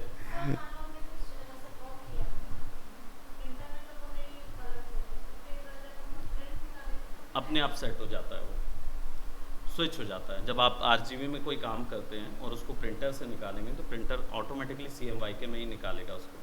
तो आपको कलर्स डल नज़र आएंगे, थोड़े से डार्क नज़र आएंगे, जो आपके यहाँ टेलीविज़न में दिख रहे थे, ठीक है, जो आपकी स्क्रीन में जो दिख रहा था। सेट भी तो करते हैं ना, डार्क लाइट करते हैं। मोड्स सेट करना पड़ता है, तब कहीं जाके उसको हमको दुगना ब्राइट करना होगा, तब जाके वो कट होके हमको हमारी रेंज पे नज़र आएगा, ठीक है। तो जाएंगे उसको आगे करेंगे।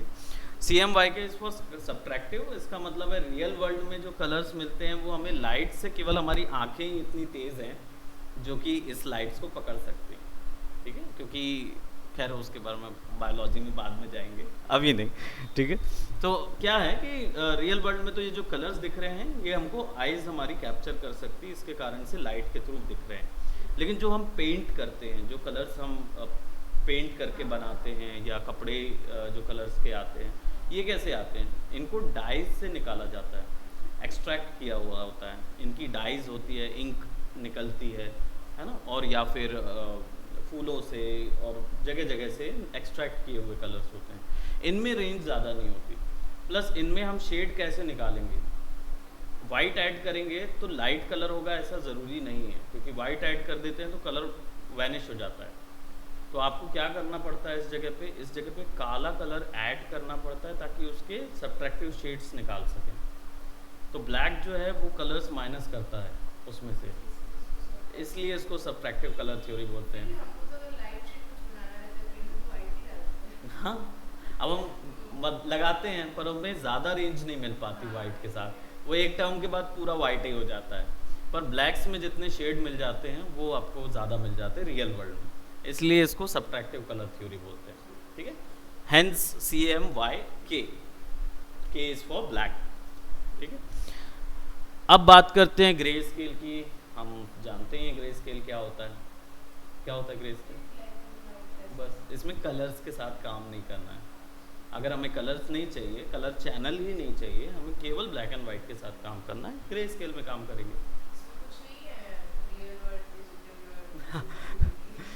इसमें एक ही थ्योरी है कि 0 to 256 0 to 255 शेड्स होंगे जो कि फोटोशॉप आपको देगा, ठीक है। इसके अलावा हाँ, इसके अलावा और कोई चीज़ आपको नहीं दी जाएगी यहाँ, ठीक है। It's as simple as that. Bitmap जो है, ये जो यहाँ पे दिख रहा है बिटमैप, ये एक्चुअल में आपके डिजिटल वर्ल्ड के लिए ज़्यादा कामफुल मतलब यूज़ करने लायक होता है, क्योंकि ये आइकॉन्स में कंप्यूटर के अंदर के जो छोटे छोटे इमेजेस मिलती हैं, आप जब अपना कंप्यूटर का विंडोज़ ओपन करते हैं, जैसे मैं यहाँ पे ओपन कर रहा हूँ, तो आपको ये आइकॉन्स एंड ये इमेजेस जो दिख रही हैं ये बिटमैप इमेजेस होती हैं।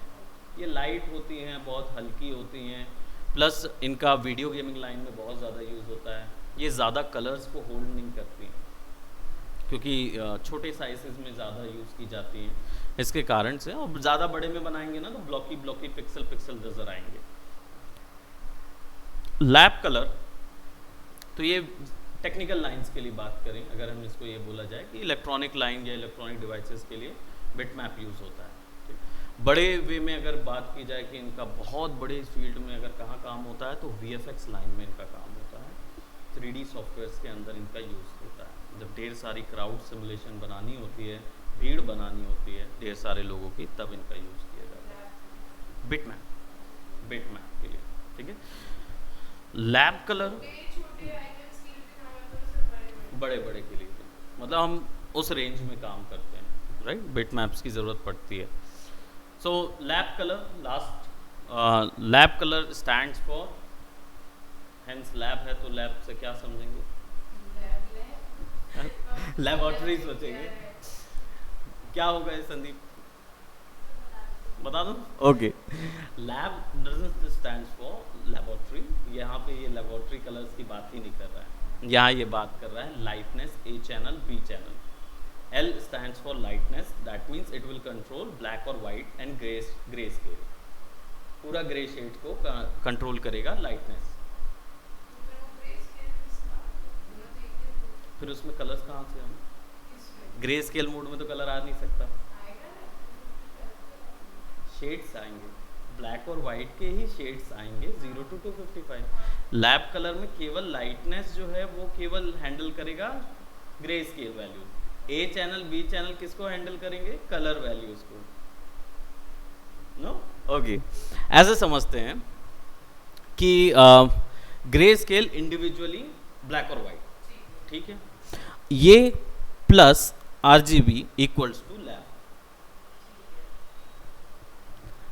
Grey scale plus RGB equals to lab, clear, right, बस यही है, वो दो मोड्स का एक मिक्सचर है, उसके अलावा और कुछ नहीं है उसके अंदर।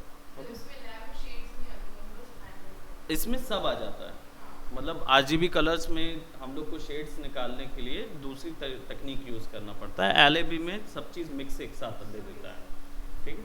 तो आप सबसे बेस्ट नहीं कहूँगा क्योंकि ये एडवांस लेवल पे यूज़ होता है ना, तो जो हमारा लेवल अभी रहेगा उसमें हमको लैब कलर्स में जाएंगे तो हम कंफ्यूज हो जाएंगे कि कौन सा कलर कहाँ भाग रहा है, राइट, तो इसलिए हमें इंडिविजुअली इनको एडजस्ट करना होगा, करेक्ट।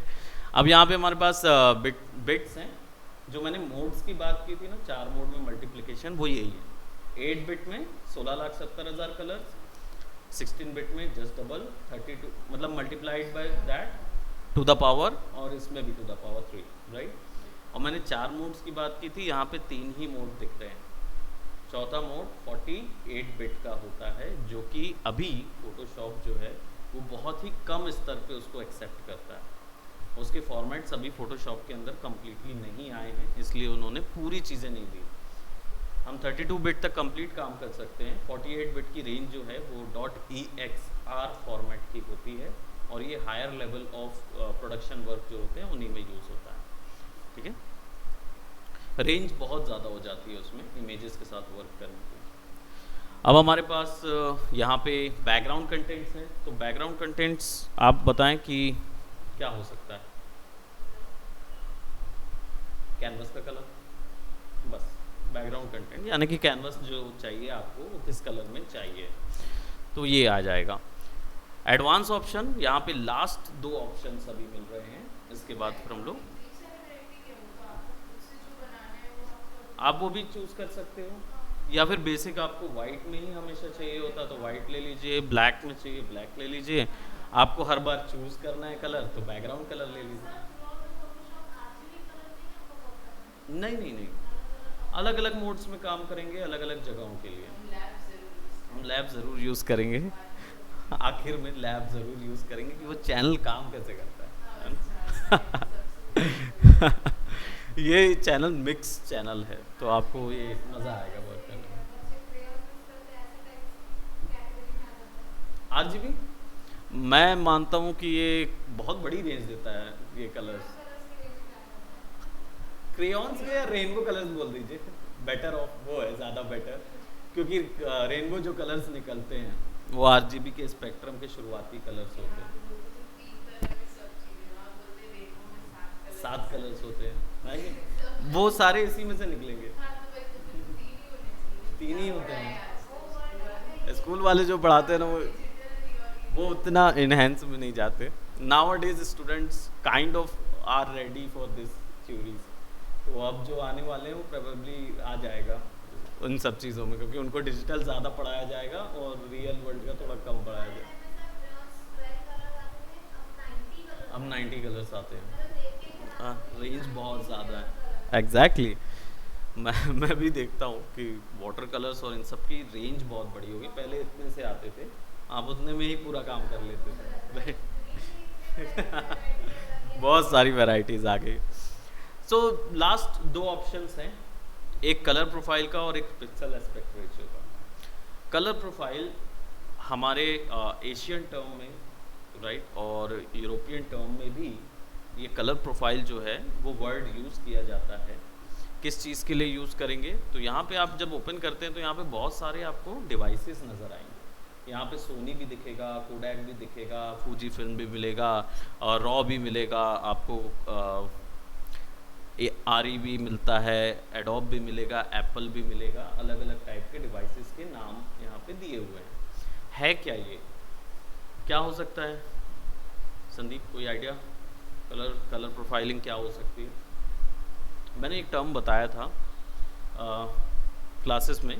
देखिए क्या होता है, सिंपल सा फैक्ट है। आपके पास अगर आईफोन है, राइट, और मेरे पास एंड्रॉयड है, मतलब मैं सैमसंग यूज़ कर रहा हूँ, आप आईफोन यूज़ कर रहे हैं। मैं जो इमेज क्लिक करूँगा और आप जो क्लिक करेंगे, इसमें मेरी इमेज ज़्यादा ब्राइट नज़र आएगी, आपकी थोड़ी सी डल नज़र आती है, क्योंकि सैमसंग का बोला जाता है कैमरा बड़ा सुंदर है, राइट। एक्चुअल में होता नहीं है। सिंपल ये है कि इमेज कैप्चर तो करना एक ही तरीके से होता है, लेकिन उसको डिस्प्ले करने की जो टेक्निक होती है वो अलग अलग हो जाती है, जो कि कंट्रोल की जाती है LUT के द्वारा। LUT जिसको बोलते हैं look up table, look up table, LOOK look, exactly.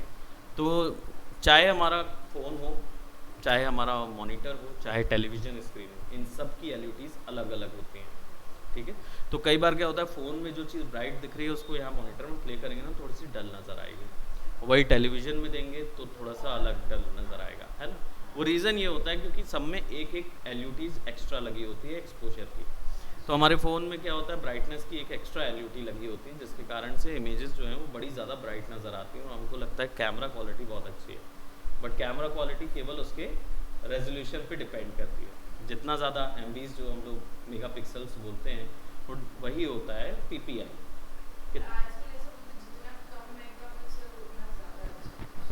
हमने बोला ये चीज़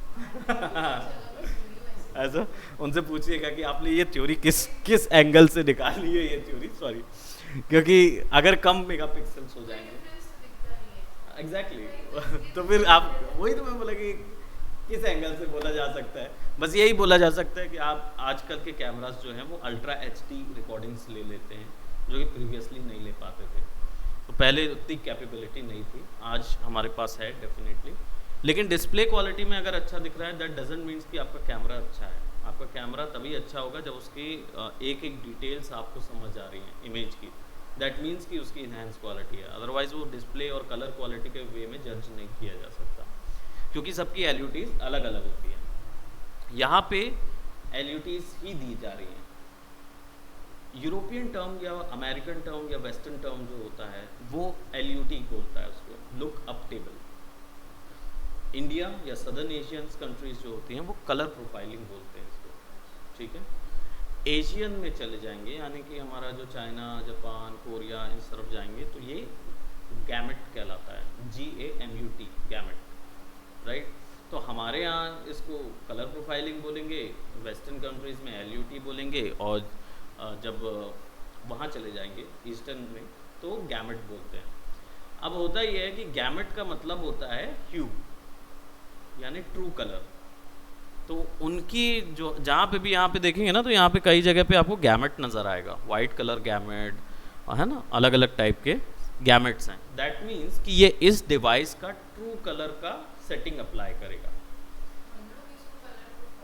हाँ, हम लोग इसको कलर प्रोफाइलिंग बोलते हैं, वो लोग गैमेट बोलते हैं, और यूरोपियन वाले LUT बोलते हैं। टर्म अलग अलग हैं लेकिन काम सबका सिमिलर है, ठीक है। सो ये तभी यूज़ करने हैं जब आप किसी स्पेशल डिवाइस के साथ काम कर रहे हैं, आपने अगर उसकी इमेजेस ली हुई है, आपके पास वैसी इमेज आई है और आपको यहाँ पे वही इमेज का एक्चुअल कलर देखना है, तब आप यहाँ पे सेट कर दीजिए उसका LUT। एप्पल के लिए generally Apple RGB colour information या LUT यूज़ होती है, तो एप्पल लगा लीजिए, है ना। यहाँ पे जो बाय डिफ़ॉल्ट लगा रहता है ये हमेशा के लिए लगा रहता है, दैट मीन्स कि ये हर जगह काम आएगा, ठीक है। तो ये इनका डिफ़ॉल्ट वर्जन है, जो इंटरनेट वेबसाइट से जो इमेज लेके आते हैं ना उनका है ये। सो ये हमेशा लगा रहेगा। पिक्सल एस्पेक्ट रेशियो यहाँ पे देखेंगे तो ढेर सारे पिक्सल एस्पेक्ट रेशियो, एक्चुअल में ये एक पिक्सल के साइज़ की बात कर रहा है, ठीक है। तो एक पिक्सल का कितने साइज़ का एक पिक्सल होना चाहिए, ठीक है।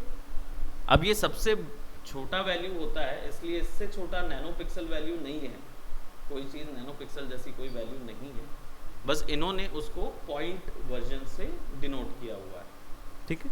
तो square pixel by default select होता है, ये डिजिटल वर्ल्ड के लिए। जब आप वेबसाइट से कोई इमेज डाउनलोड करते हैं, उसके साथ काम करते हैं, तो स्क्वायर पिक्सल में कीजिए। और अगर आपको पता है कि कौन से डिवाइस से आई हुई इमेज है, तब आप यहाँ पे इसको चेंज कर सकते हैं। क्या होता है, NTSC जब भी सुनेंगे, NTSC यहाँ पे टर्म लिखा हुआ है NTSC, ठीक है। जब NTSC कहीं पे भी किसी भी चीज़ के साथ जुड़ा होगा, इसका मतलब समझिए पूरे एशिया और सदर्न एशिया में यूज़ होता है ये, ठीक है। ये वो टेक्नोलॉजी होती है जिससे इमेज एक्चुअल में कैप्चर की जाती है, तो हम NTSC फॉर्म से कैप्चर करते हैं, ठीक है। इसमें हमारा जो पिक्सल साइज़ होता है वो 0.9 का पिक्सल साइज़ होता है। PAL on the other hand European format होता है, पूरा लेंस के फॉर्मेट होते हैं ये, तो यूरोपियन फॉर्मेट होता है पाल फॉर्मेट। इसका जो साइज़ होता है वो हमसे डबल होता है, यानी कि 1.21 लगभग का एक पिक्सल होता है इनका, पाल का 21 समथिंग का, यहाँ पे लिखा होगा 1. वाइड स्क्रीन का 1.21 है, नॉर्मल स्क्रीन का 1.09 है, ठीक है। अब इसका क्या यूज़ है बेसिकली, तो इमेज कैप्चर करते हैं लोग, कैमरास के लेंसेज होते हैं, लेंसेज का अलग अलग साइज़ होता है पिक्सल्स का, तो इसलिए पाल साइज़ जो यूरोपियन कैमरास यूज़ होते हैं ना, वो लोग पाल साइज़ में काम करते हैं, हम लोग NTSC में काम करते हैं, अलग अलग। ये टेक्नोलॉजी इसके कारण बना हुआ है, क्योंकि ये दौर था हिस्ट्री में जब नई नई टेक्नोलॉजीज़ आ रही थी, तब सब ने अपनी अपनी मर्ज़ी का बना लिया, ओके। तो अगर हमारे पास यूरोपियन कैमरास की कोई इमेज आती है, तो यहाँ पे पाल सेट कर दीजिए, पता चल जाएगा। कैसे मालूम है, क्योंकि यूरोपियन की जब इमेज आप अपने NTSC में ओपन करते हैं ना, तो वो स्ट्रेच हो जाती है विड्थ में। अगर वो पोर्ट्रेट इमेज होगी तो हाइट में स्ट्रेच हो जाएगी, और अगर लैंडस्केप इमेज होगी तो विड्थ में स्ट्रेच हो जाएगी, यानी पूरी स्ट्रेच हो जाती है। समझ आ जाता है कि ये फट गई है इमेज, खिंच गई है ज़रूरत से ज़्यादा, दैट मीन्स समझ जाइए उसका पिक्सल एस्पेक्ट रेशियो गलत सेट है। दो ही भाग में बटा हुआ है ना, पाल है या तो NTSC है, इट डजंट मैटर कौन सी कंट्री से आ रहा है। दूसरा, यहाँ पे सारी वैसी सेट है, NTSC जिन जिन में रहेगा उनको ये समझिए ईस्टर्न है, और पैल जो होगा वो वेस्टर्न है। इसमें एक बस और ख़ास होता है, वो है एनामॉर्फिक। एनामॉर्फिक लेंस होता है कैमरे का, और ये वो लेंस होता है जो कि शॉर्ट रेंज में बड़ा वाइड एरिया कैप्चर करने के लिए होता है, राइट। तो पहले क्या होता था, जब हम लोग मोबाइल से वाइड स्क्रीन हमारे ऑप्शन आजकल आता है, एक ही कैमरा को एक ही जगह पे रख के जब से वाइड स्क्रीन करते हैं तो अचानक से ज़्यादा एरिया कैप्चर करने लगता है। वो कैसे कैप्चर करने लगता है, जबकि साइज़ तो सेम रहता है। लेंस शिफ्ट होता है, जिसको एनामॉर्फिक लेंस बोलते हैं। जनरली हमारे फ़ोन में एनामॉर्फिक लेंस नहीं लगाया जा सकता, वो दिखाता ही छोटा है आपको, ज़्यादा कैप्चर कर सकता है बट वो दिखाता छोटा है, ताकि जब आप वाइड करते तो आपको नज़र आ जाता है। लेकिन एनामॉर्फिक कैमरा बहुत बड़ा लेंस होता है, वो जब लगता है तो it's a concave kind of lens, जब लगता है ना तो वो शॉर्ट रेंज में 180 डिग्री कैप्चर कर लेता है एक साथ। हम लोग को ये कैप्चर करने के लिए पैनारोमा यूज़ करना पड़ता है ना, पैनारोमा मोड यूज़ करते हैं कि एक तरफ से दूसरी तरफ करते हैं। एनामॉर्फिक एक बार में पैनारोमा कैप्चर कर लेता है, राइट। तो ये इसका जो साइज़ होता है वो 2 पिक्सल, मतलब हमारे 1 पिक्सल का हमारे 2 पिक्सल का साइज़ उसका 1 पिक्सल होगा, जस्ट डबल होगा। इसका यूनिट 2 होता है, ठीक है।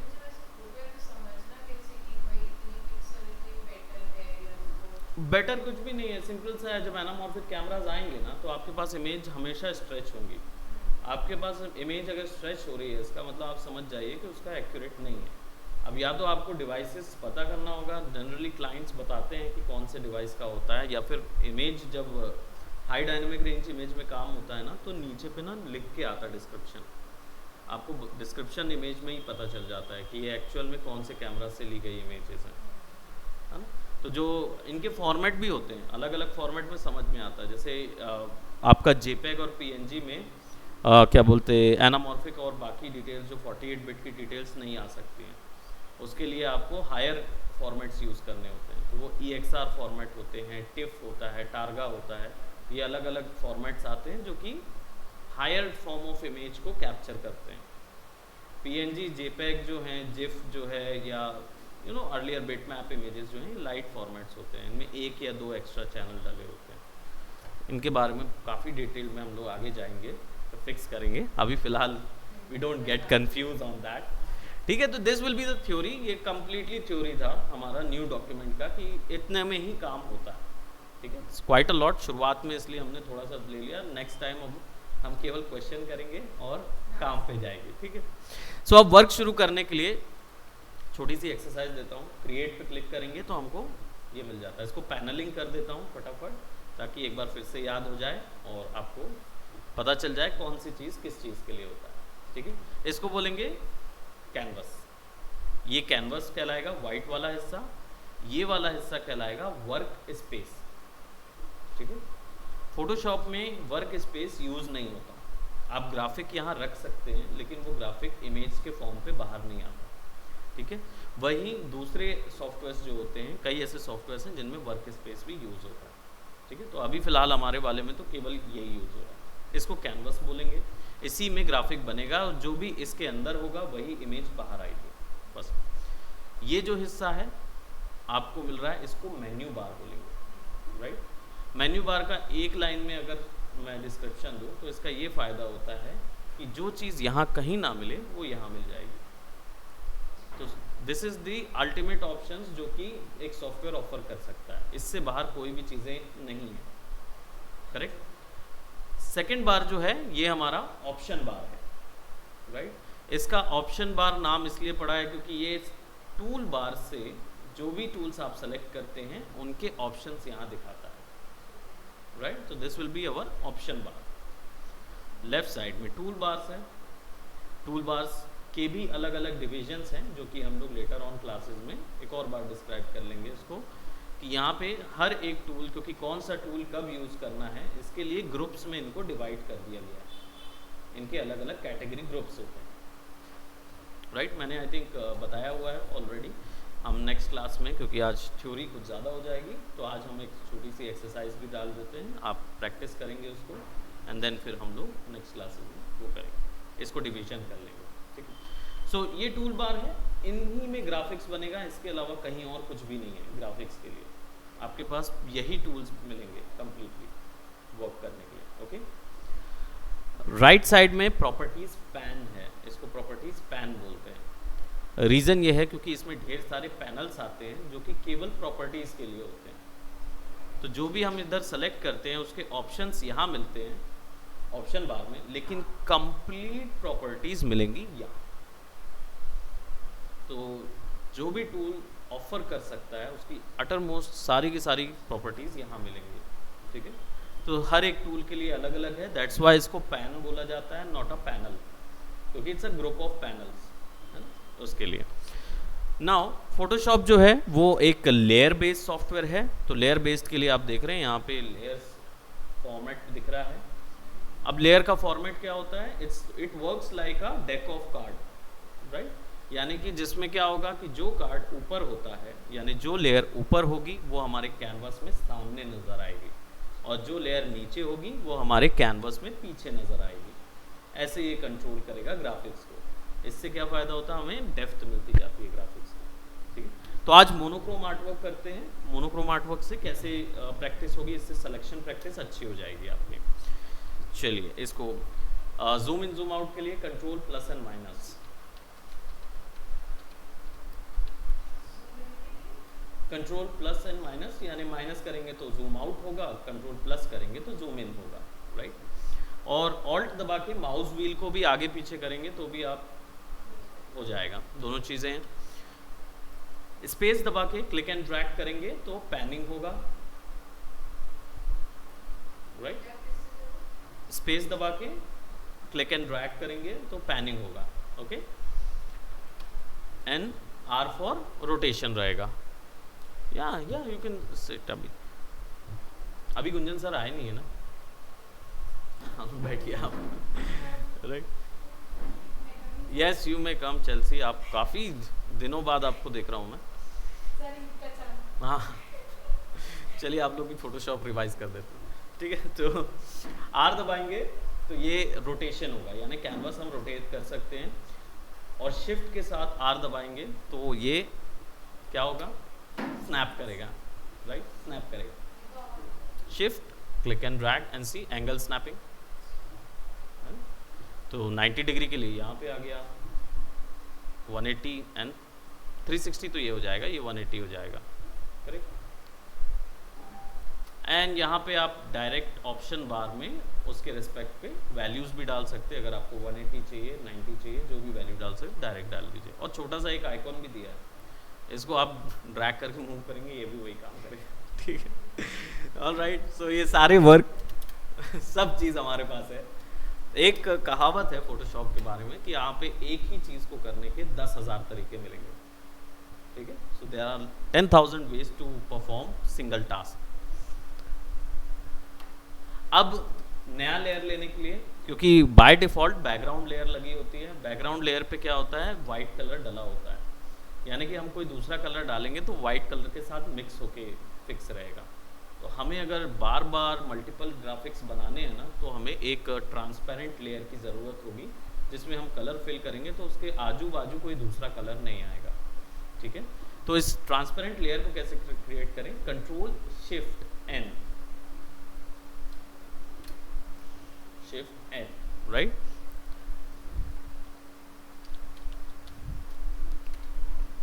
ठीक है, लेयर 01 मैंने ऐसी नाम रख दिया, मैं इसका यहाँ पे नाम ही चेंज कर देता हूँ, लेयर 01। नेमिंग कन्वेंशन रखेंगे तो ज़्यादा अच्छा है, आपको याद रहेगा कि कौन सा ग्राफिक किस में आ रहा है। ओके करेंगे, यहाँ पे देखिए लेयर्स इधर आ गए। अब इसको करने के 3 तरीके अलग से हैं। लेयर का एक तो कंट्रोल शिफ्ट एन शॉर्टकट है, दूसरा हमारे पास लेयर के साथ न्यू पे जाके लेयर पे जाएंगे तो भी वही चीज़ मिलेगा, और या फिर यहाँ पे एक छोटा सा आइकॉन होता है, ये इस पर क्लिक करेंगे तो भी यही चीज़ आएगा, ठीक है।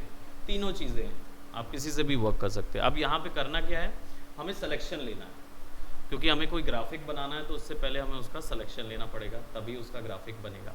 तो हम यहाँ पे एक सिलेक्शन ले रहे हैं, इसको मार्क्यू टूल बोलते हैं, रेक्टेंगुलर मार्क्यू टूल, क्योंकि ये रेक्टेंगल बनाता है, ठीक है। अलग अलग टाइप के अलग अलग सिलेक्शंस हैं। तो यहाँ पे रेक्टेंगुलर मार्क्यू टूल ले रहा हूँ मैं, और इसको क्लिक और ड्रैग कर रहा हूँ एक फ्रेम बनाने के लिए। तो मैंने सिंपल इस पर क्लिक किया और देन क्लिक एंड ड्रैग करके इसको ड्रॉ किया। हर एक सिलेक्शन 4 ऑप्शंस के साथ आता है, वो ऑप्शन यहाँ होते हैं, ठीक है। सिलेक्शन में कोई भी चीज़ ऐड भी की जा सकती है, माइनस भी की जा सकती है, या इंटरसेक्ट भी की जा सकती है। I think maths background, no, कौन सा, कॉमर्स। तो 10th में बुलियन हमने पढ़े थे, bullions, arithmetic operation, log operations जो होते थे बुलियंस, वो बुलियंस इस पे काम करते हैं। एडिशन, सब्ट्रैक्शन, ज्योमेट्री में जो हम लोगों ने पढ़ा था ना बुलियंस ऑपरेशन, वही है ये, ठीक है। चारों ऑप्शन वही है, ठीक है। सो सिंपली मैंने क्या किया, एक ड्रॉ किया। अब मैं इसके अंदर एक कलर फिल करता हूँ। इस बार हम लोग यूज़ कर रहे हैं मोनोक्रोम थ्योरी, कलर थ्योरी है मोनोक्रोम। मोनोक्रोम क्या कलर थ्योरी होगी, इसमें एक कलर होगा और इसके शेड्स के अकॉर्डिंग हम अलग अलग कलर जनरेट करेंगे। यानी इसमें अगर हमने ग्रीन लिया है तो हम इसको ब्लू नहीं कर सकते, रेड नहीं कर सकते, मैजेंटा नहीं कर सकते, येलो नहीं कर सकते, नहीं। अगर ग्रीन है तो ग्रीन के ही सारे शेड में काम होगा, ठीक है। तो इसका जो आर्ट वर्क बनेगा वो पूरा एक ही शेड में बनेगा, ठीक है। तो लेट जस्ट से मैंने यहाँ पे चलिए एक कलर ले लेता हूँ ब्लू, ठीक है, और एक रैंडम कलर मैं चूज़ कर लेता हूँ। ठीक है, इट्स दिस कलर। मैंने कहाँ से लिया इसको, यहाँ पे मेरे पास एक ऑप्शन होता है छोटा सा कलर पिकर, क्लिक किया मैंने, एक मैंने यहाँ पे सेलेक्ट किया और कहीं पे भी सेट कर दिया इसको। It doesn't matter if I choose this one और either this one, doesn't matter, क्योंकि हम वहीं से कलर शेड्स निकालेंगे। तो हमने ये कलर ले लिया, अब इसको ओके कर देते हैं। ठीक है, उनको यूज़ करने का तरीका मैं बताऊंगा आगे और डिटेल में। So alt back space is the shortcut to put colour inside of that particular selection. Alt back space करेंगे, डायरेक्ट कलर अंदर आ जाएगा। ठीक है, अब इसको करेंगे control D. Control D is to deselect, selection को हटाने के लिए। तो कंट्रोल डी करेंगे तो इससे क्या होगा, सिलेक्शन जो है वो हट जाएगा, कलर मेरे पास रह जाएगा। ठीक है, अब मैं करूंगा control shift N again, 02 is the name of that layer, okay, and then अब मैं करूंगा selection. Now I am taking a selection for lasso tool, right. हाँ मैं देख लूँगा, जस्ट हमें ज़्यादा नहीं, 10 to 15 मिनट्स ही लगेगा इसमें कवर अप करने में। ओके, सो यहाँ पे लैसो टूल लिया है, ये भी सिलेक्शन टूल है, ये भी सिलेक्शन टूल है, ये पूरे ग्रुप्स में सबका अलग अलग पर्पस होता है। तो लैसो टूल है, इसका शॉर्टकट है एल से शॉर्टकट, और इसके अंदर और भी सारे लेसोज हैं तो जो कि आपको क्लिक करे रखने पर दिखाई देते हैं, और या फिर शिफ्ट के साथ आप उस पर्टिकुलर शॉर्टकट का अल्फ़ाबेट दबाएंगे। जैसे एल था तो शिफ्ट एल, तो वो चेंज होता जाता है, राइट। ये इसका यूज़ रहेगा। तो अब क्या करेंगे, यहाँ पे आपको सिलेक्शन ऑप्शन रहेगा, आपको यहाँ पे माउस के साथ ड्रॉ करना है, विच इज़ क्वाइट हैफ्टी, थोड़ा सा मेहनत लगेगी उसमें, लेकिन आप आउटपुट ले आएंगे, क्योंकि आपको अपने माउस का कंट्रोल अच्छा चाहिए होगा आगे के सिलेक्शंस के लिए, क्योंकि जब आपको आगे के जो सिलेक्शंस मिलेंगे वो आपको हेल्प करेंगे इवन कलर्स के लिए। अब यहाँ पे हमें चाहिए होगा शेड्स। हम कलर्स को राइट लेफ्ट नहीं कर सकते, ऊपर नीचे नहीं कर सकते, कोई दूसरा कलर नहीं कर सकते, हमें यूज़ करना होगा ये वाला portion, this is be for brightness, right. ये क्या करेगा, कलर के सेपरेट शेड्स लाएगा। अभी मैं 53 पे हूँ, ठीक है, यानी मीडियम वैल्यू पे हूँ। अब मुझे चाहिए, क्योंकि मैं कैमरा के पास वाले हिस्से ड्रॉ कर रहा हूँ, तो इसलिए मुझे चाहिए होगा ब्राइटर वैल्यू, तो मैं 10 प्लस कर दूंगा, 63, okay, and then alt back space. Now control D करेंगे तो दो शेड्स हमको नजर आएंगे, कलर वैल्यू वही है, शेड्स बस चेंज हो रहे हैं। ठीक है, कंट्रोल शिफ्ट एन, लेयर नाम ऐसे भी चेंज कर सकते हैं, या हमें अलग अलग लेयर लेनी होगी, क्योंकि अगर हम अलग अलग लेयर नहीं लेंगे, एक ही लेयर में सारी चीज़ बना देंगे, तो बाद में कोई चीज़ अगर एडिट करनी होगी तो वो नहीं कर पाएंगे, इसलिए सब चीज़ अलग अलग कार्ड्स में चाहिए होगी। ठीक है, सो हमारे पास ये 3 वैल्यू आ गई, और मैं यहाँ पे सिलेक्शन ले रहा हूँ। Unless just say if I draw something,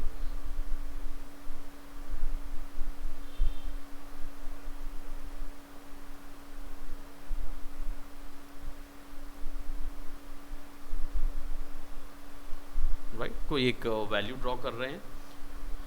अब मुझे इसके साथ साथ कोई और ग्राफिक्स भी ऐड ऑन करने हैं, right. So multiple graphics add on करने के लिए मुझे क्या करना होगा, ये सेकंड ऑप्शन ऑन करना होगा। ठीक है, इससे क्या होगा, मैं ग्राफिक्स जो हैं वो और डिटेल फॉर्म में क्रिएट कर सकता हूँ। नॉर्मल वाले में क्या होगा, जैसे ही मैं नॉर्मल पे अगर रख के इसको ड्रॉ करता हूँ तो वो सारे डिलीट हो जाएंगे और ये रह जाएगा। कंट्रोल Z टू अंडू, और बार बार कंट्रोल Z दबाएंगे तो multiple times undo. Up to कितने समय तक जाएगा, थैंक यू, कितने समय तक जाना चाहिए? पानी बोतल आई थिंक वो उसी तरफ रखा हुआ होगा। हाँ अच्छा, यहीं पे रखा हुआ। हाँ तो कितने अंडूज हो सकते हैं फोटोशॉप में गाइस, बताएं। आप लोग का फोटोशॉप हो चुका है इसलिए पूछ रहा हूँ। उससे रिगार्डिंग पूछ लो। मैं खैर उससे रिगार्डिंग भी क्वेरी पूछ सकता हूँ, लेकिन यहाँ पे काम नहीं आएगा। बताइए, तो फोटोशॉप में अप टू शुरुआत में जो बाय डिफ़ॉल्ट वैल्यू होती है वो 20 अंडूज़ की होती है, 20 अंडूज़ हो सकते हैं बाय डिफ़ॉल्ट, और आप उसको प्रेफरेंसेस में जाके बदल भी सकते हैं, अप टू 1000 ऑफ अंडूज़ दे सकते हैं। ठीक है, जितना ज़्यादा वैल्यू देंगे उतना ज़्यादा कंप्यूटर थोड़ा हैवी करेगा। ये चीज़ सीबीसी वाले दो की लॉन्च, एक का लॉन्च कर दी है और दूसरे के लिए पियर्सन से कांटेक्ट कर दिया है। There is an issue with this exam, please connect Pearson कर। कौन है पर्सन? अभी ओके, चलिए मैं आता हूँ, give me just few more minutes. अब यहाँ पे 63 में क्या करेंगे, 10 प्लस कर देंगे, और तो 73 और लाइट हो जाएगा। Alt back space, now will get something like other designs. Control plus is to zoom in, बराबर। Then let's add one more thing, control shift N, क्योंकि ये कहाँ तक जाएगा मैं बताता हूँ कहाँ तक जाएगा। हाँ लेयर्स में भी ऐसे हाँ, इसकी एक लिमिट है, लेयर्स की लिमिट नहीं है, लेयर तो 50,000 भी लगा सकते हैं, लेयर्स की कोई लिमिट नहीं, कलर की लिमिट है, तो हम उसकी बात करेंगे। तो 04 लेयर रख रहे हैं हम यहाँ पे, एंड देन विल क्रिएट। अभी हम 73 था हमारा, है ना, तो और इसके आगे हमें कोई और ग्राफिक ड्रॉ करने होंगे, तो let's just draw something right over here. सब एक ही कलर से होगा ना, सारा कुछ होगा वो एक ही कलर से होगा। हाँ, मतलब आप शेड्स बस बढ़ा सकते हो, वो बी वैल्यू जो थी ना बस वही बढ़ा रहे हैं हम, उसको बढ़ाना और घटाना करना है, बाकी किसको ये वैल्यू बढ़ेगी और ये वैल्यू घटेगी भी, माइनस भी होगी प्लस भी होगी। ठीक है, इतना सारा देने का क्या जरूरत है, उसी में करोगे तो सब शेड्स एक ही चीज़ में। पर मान लो मुझे क्या बोलते हैं, ये वाली लेयर के पीछे, जस्ट इसके पीछे कोई दूसरी चीज़ लगानी होगी बाद में। मॉड्यूलर सिस्टम हमेशा रखना है ना, कि एक एक चीज़ अलग अलग रहेगी, तो कभी भी किसी चीज़ को भी अलग कर सकते हैं। ठीक है, तो ऐसा हमको वर्क फ्लो रखना पड़ेगा। हाँ, पहली क्लास में थोड़ा नहीं, देखिए सृजन सर का भी देखिए, उनका कलर स्पेक्ट्रम वही है ना, कि स्टूडेंट काम दे देना तो हो जाएगा। ऐसे ही आप लोगों के साथ भी है, वर्क रेगुलरली आता रहेगा तो हम बढ़ाते जाएंगे और ज़्यादा, we can go lot more depth inside of it. फिलहाल तो हम अभी बोलना चाहिए, ठीक है, हम थोड़ा सा अंदर गए, ज़्यादा नहीं गए, इसमें और भी बहुत कुछ है, पर वो डिसाइड होता है स्टूडेंट जब वर्क देने लगता है, तो फैकल्टी को भी मज़ा आने लगता है बताने में, राइट। अब इसी में कुछ नई चीज़ें ऐड करनी है, तो हमारे पास ऐड ऑप्शन है, राइट, यहाँ पे हमारे पास ऐड ऑप्शन है, इसको सेलेक्ट करेंगे और इसी में हम डिविजन्स क्रिएट कर सकते हैं, राइट। तो कुछ सेपरेट शेप्स, कुछ हाई डिटेल शेप्स हमको कुछ बनाने होंगे तो लगेगा। Thank you so much.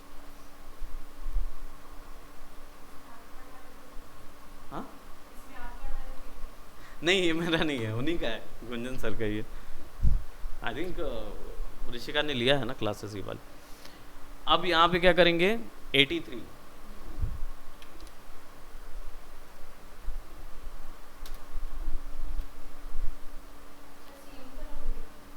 नहीं, इससे इसका कलर थोड़ा सा ब्राइट है, राइट। इन कलर्स से ये कलर थोड़ा सा ब्राइट है, ज़्यादा नहीं, 10-10 वैल्यूज ही आगे जा रहे हैं। ओके, सो थोड़ा सा अभी ऐड ऑन करते जाना है, जब कैमरा के पास आते जाएंगे।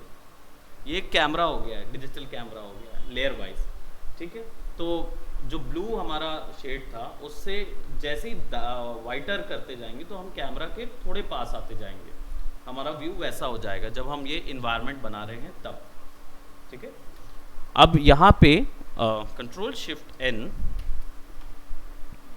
05, ठीक है। और एक चीज़ और, just give me a second, मैं बस आ रहा हूँ। 83 जो है ये बता दूँ, 83 से 93 हम नहीं जा सकते, क्योंकि फोटोशॉप में माना जाता है 90 से 100 का जो कलर रेंज होता है वो वाइट होता है, वहाँ नहीं जा सकते, वो सूरज के बिल्कुल पास वाला एक्सपोजर कहलाएगा। So that's a no man's land for exposure, right, वहाँ नहीं जा सकते।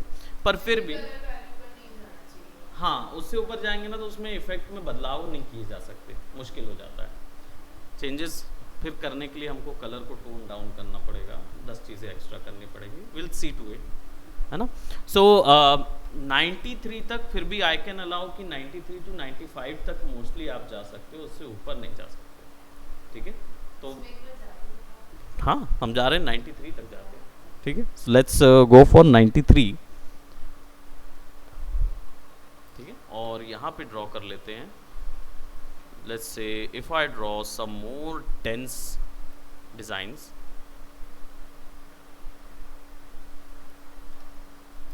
ये तो बिगड़ गया है, तो सब्ट्रैक्ट कर देते हैं इसको।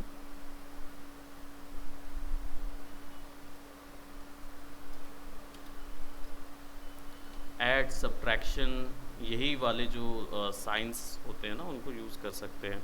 प्रॉबेबली हम यहाँ पे कुछ या फिर इसको अलग तरीके से भी यूज़ कर लेंगे। And I will be just using this for a grass. सारे ग्रास हैं। अब इसमें फ्लावर तो बनेंगे नहीं, क्योंकि है ना, फ्लावर के लिए ना फिर ऐसा बनाना पड़ेगा मुझे, ऐसा।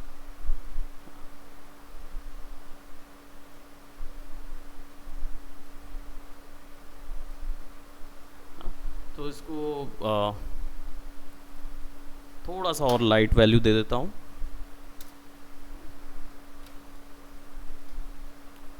राइट, शेड और लाइट होते जाएंगे।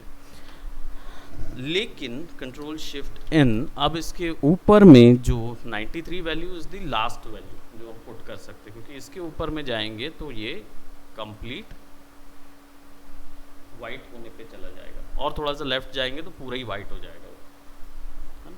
तो इसलिए वो वैल्यू की जगह हम वहाँ ना जाते हुए हम बेसिकली जाएंगे, क्योंकि कैमरा का एक रूल होता है, जब उससे सबसे पास वाला ग्राफिक बनता है वो डार्क ग्राफिक का होता है, क्योंकि हमारी आंखों में जो चीज़ पास आ जाती है वो डार्क होने लगती है, और जो चीज़ बहुत ज़्यादा दूर हो जाती है वो डार्क हो जाती है। तो जो रेंज में रहती है उसी की कलर वैल्यूज़ हम देख पाते हैं, ठीक है। तो अब जो सबसे डार्क जाएगा, तो ऑब्वियस ही बात है, कलर पिकर के जब बाहर पे जाएंगे तो ये हमारा इनिशियल स्टार्ट कलर था, इस पर क्लिक कर देंगे तो हमको 53 पता चल जाएगा। That means this is the last जो हमने शुरू किया था। अब इसको हम माइनस में कर देंगे 10, 43 -10, ओके कर देंगे। और अब यहाँ पे जो चीज़ें हम बनाएंगे, लेट्स जस्ट से कि if I create some wood logs,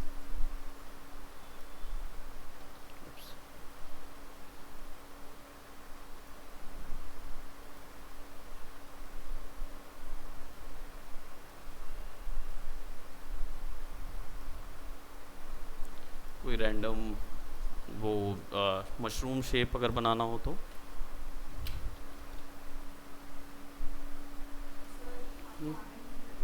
अच्छा, it's that, okay, just give me a second, बस पहुंच रहा हूँ, आई जस्ट कम। ओके, सो अगर इस वैल्यू का रखा हमने, ऑल्ट बैक स्पेस करेंगे तो it will then become black, जो कि हमारे कैमरास के पास वाले एरिया। तो इसमें आप फिर आप सब चीज़ बना सकते हो, that's if you are creating something like this, just to get that shade जो कैमरास के ऊपर में होती है, या आप कोई भी फॉरेस्ट का शेप देखेंगे तो ऊपर में हमेशा शेड आती है ना, लीव्स वगैरह की शेड्स रहेंगी, सो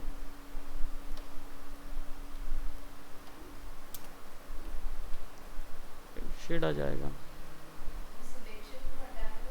कंट्रोल डी और एंड कंट्रोल डी रहेगा, जस्ट अ मिनट। हेलो,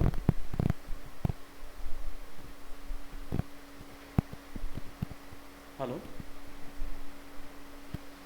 आप सॉरी, आपकी आवाज़ नहीं आ रही है। ओके, सो इसको यहाँ पे ऑल्ट क्या हो गया, फ्रेम हो गया। नाउ अब ये जो वन लेयर थी, इसके बाद फिर इसके ऊपर में हम लेयर लगा सकते हैं। Control shift N, okay. और यहाँ पे मैं जैसे बैकग्राउंड के लिए कुछ वैल्यूज़ मुझे क्रिएट करनी है।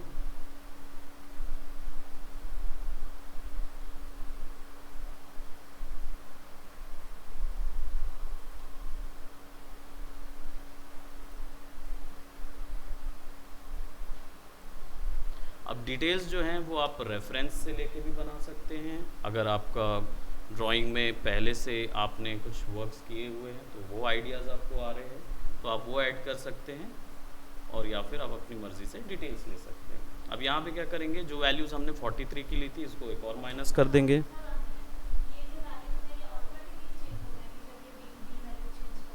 कोई सी ऑटोमेटिक कोई वैल्यू चेंज नहीं होगी। कौन सा? नहीं, वो उसका लेना देना नहीं है। वो आपका ये जो कलर आप यूज़ कर रहे हो ना, इसी की वैल्यूज़ यहाँ पे वो अपने फॉर्मेट में नज़र आ रही हैं, तो ये चेंज होती रहेंगी, उससे कोई लेना देना नहीं है हमारा। हमारा केवल इससे काम है अभी फ़िलहाल 33, ठीक है। तो देखेंगे वो वहाँ वैल्यूज़ चेंज होने लगेंगी, जहाँ पे भी जो भी चेंज करना होगा उसको, ठीक। अभी फ़िलहाल हमारा इधर ही काम है, तो 33 पे रखेंगे, ओके करेंगे, ऑल्ट बैक स्पेस करेंगे। Now you are creating the background, okay. अब यहाँ पे और ज़्यादा एक और लेयर आ जाएगी, तो वो अब नीचे जाती जाएगी, यानी इसके जस्ट ऊपर ही रहेगी। हमारा मेन बैकग्राउंड तो यही रहेगा, ठीक है, बाकी सारा कुछ उसके ऊपर रहेगा। तो if I create something like these, जो बुशेस हैं वो क्रिएट कर लेते हैं।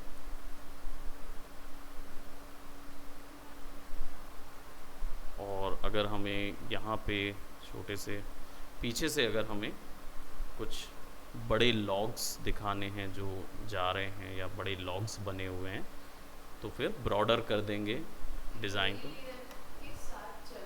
हाँ, पहली लेयर जो है उसके जस्ट ऊपर पे बना रहे हैं, है ना, सारे के सारे।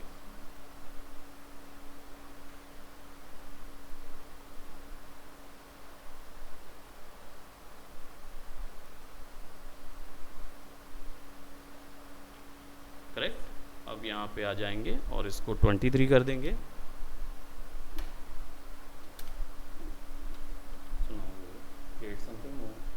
एंड देन सिंपली मैंने बताया, ऊपर में हम जा सकते हैं 90 to 100 नहीं जा सकते, नीचे 10 to 0 नहीं जा सकते। हाँ, माइनस में 10 to 0 नहीं जाएंगे, ठीक है। तो ये माइनस अभी 23 पे आ गया, दैट्स मीन 10 माइनस करेंगे तो 13 पे आ जाएंगे हम। कंप्लीट ब्लैक हो जाएगा, ऊपर में कंप्लीट वाइट हो जाएगा, नीचे में कंप्लीट ब्लैक हो जाएगा। 10 to 0। No no no, 0 to -10 कैसे होगा? 10 to 0 माइनस नहीं जा सकते ना। Zero value is the last value, उसमें सारे कलर 0 हो जाते हैं। नहीं, कहीं पे भी माइनस नहीं लगाया हुआ है, ठीक है। इसको 13 रखते हैं। एंड फाइनली मैं एक ये लेयर बना देता हूँ, और प्रोबेबली कुछ डिटेल्स जो हमें एक्स्ट्रा मिल जाएंगी वो हम यहाँ क्रिएट कर देते हैं।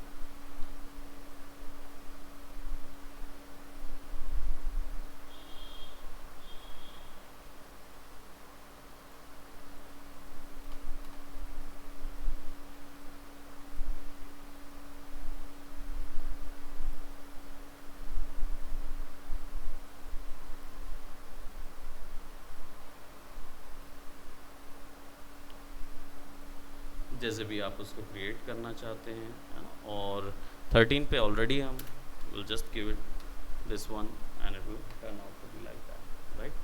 आप चाहें तो लास्ट वाला, और अगर पूरा डार्क आपको चाहिए तो लास्ट वाले को भी आप चेंज कर दीजिए। कंट्रोल दबा के जैसे ही थंबनेल पे क्लिक करेंगे, ये जो छोटा सा थंबनेल दिख रहा है, इस पर कंट्रोल दबा के क्लिक करेंगे तो ऑटोमेटिकली उसके अंदर की लेयर के सिलेक्शन ले लेगा वो। ऑल्ट बैक स्पेस, तभी समझ में आएगा ना। ऑल्ट बैक स्पेस दबाएंगे तो सारा कुछ ब्लैक अपने एरिया में। तो आपको रेंज के बाद अगर पुराना पूरा ब्लैक करना है तो भी कर सकते हैं, लेकिन 13 से या 10 से नीचे नहीं जाएंगे। That will be your last shade, correct. तो ये रहेगा आपका मोनोक्रोम, ठीक है। टेक्स्ट टी दबाएंगे तो टेक्स्ट आता है, आप चाहें तो यहाँ पे टेक्स्ट लिख सकते हैं। तो ये हमारा मोनोक्रोम थ्योरी था जो कि हमने यूज़ किया। इसके ऊपर में ब्लैक और वाइट की एक्सट्रीम शेड भी यूज़ की जा सकती हैं, लेकिन हाइलाइट्स और कोर लाइट बनाने के लिए, वो तब जब हम इसको बना लेंगे, then will see out about that. तो ये चीज़ बनाना रहेगा, ठीक है। और इसको बाहर कैसे निकालेंगे, तो फाइल में जाएंगे, save as, no save as इसलिए क्योंकि सेव करेंगे तो वो PSD में सेव होगा, और PSD फॉर्मेट में हमें लेयर्स वाइज वाला फोटोशॉप डॉक्यूमेंट मिलता है, लेकिन वो उसको हम शेयर नहीं कर सकते, वो फोटोशॉप के अंदर ही ओपन होगा मल्टीपल लेयर्स में, तो उसको एडिट किया जा सकता है। तो ये PSD जो है हमारा, हम इसको PSD_003 करते हैं, क्योंकि हमारे पास 0 1 2 3 ऑलरेडी है, हम उसके साथ एक और ज्वाइन कर रहे हैं, और ये है आपके लिए 1 क्लास है ये, ठीक है। क्लास है ना PSD एक्सटेंशन, हाँ। तो आपको सबसे पहले PSD सेव करना है अपने पास, वो आपके लिए है। कई बार हमें ज़रूरत पड़ती है इन फाइल्स की, ताकि अगर कोई हिस्सा में हमें लग रहा है कि डाउटफुल है तो हम उसको क्लियर करने के लिए या फिक्स करने के लिए उसको मांगते हैं, ठीक है। सोर्स फाइल हम मंगा सकते हैं, तो PSD फाइल हमेशा अपने पास रखिए। दूसरा, जब आप मुझे शेयर करेंगे तो फिर से सेव एज में जाइए और यहाँ पे फॉर्मेट चेंज कीजिए। ये नीचे पे एक छोटा सा ऑप्शन होता है, इस पर क्लिक कीजिए, यहाँ पे इसको JPEG फॉर्मेट में रखिए, ठीक है। और नाम दे दीजिए जो भी आप इसको नाम देना चाहें, हम इसको PSCLS03 कर रहे हैं, ठीक है। और इसको सेव कर देते हैं, ओके कर दीजिए, कोई प्रॉब्लम नहीं है। इन सेटिंग्स को अभी ऐसे ही रहने दें। हाँ, शेयर करने के लिए आपको मेरे को JPEG शेयर करनी होगी, ठीक है। तो ये वहाँ चला जाता है जहाँ पे आपने उसको सेव किया होगा, and then it look something like this, right. तो आप ये मुझे मेल करेंगे cubenom@gmail.com, ठीक है। दैट्स इट, इतना ही करना रहेगा। और अभी आपको जिस ग्रुप में मैम ऐड करेंगे स्टूडेंट अपडेट्स में या असाइनमेंट्स में, स्टूडेंट असाइनमेंट्स ग्रुप में ऐड किया जाएगा, उसमें आप ये एक और भेजेंगे, यानी कि JPEG फाइल एक बार मुझे मेल करेंगे और एक वहाँ भेजेंगे, तब आपका असाइनमेंट काउंट होगा, ठीक है। क्योंकि दोनों पैमानों में उसको जज किया जाता है। टेक्निकल एंड से हम जज करते हैं, क्रिएटिव एंड से जो मैनेजमेंट होता है वो उसको प्रोफेशनल जो उनके पब्लिशिंग के लिए टर्म जो होता है उसमें जज करता है, ठीक है। तो ये दोनों चीज़ों में रहेगा, 2 क्वालिटी रहेगी आपकी जज करने की, ठीक। सॉफ्टवेयर आप लैपी लाए हैं तो आज ही कर देंगे आपको install, right. So that's it for today, bye bye, take care.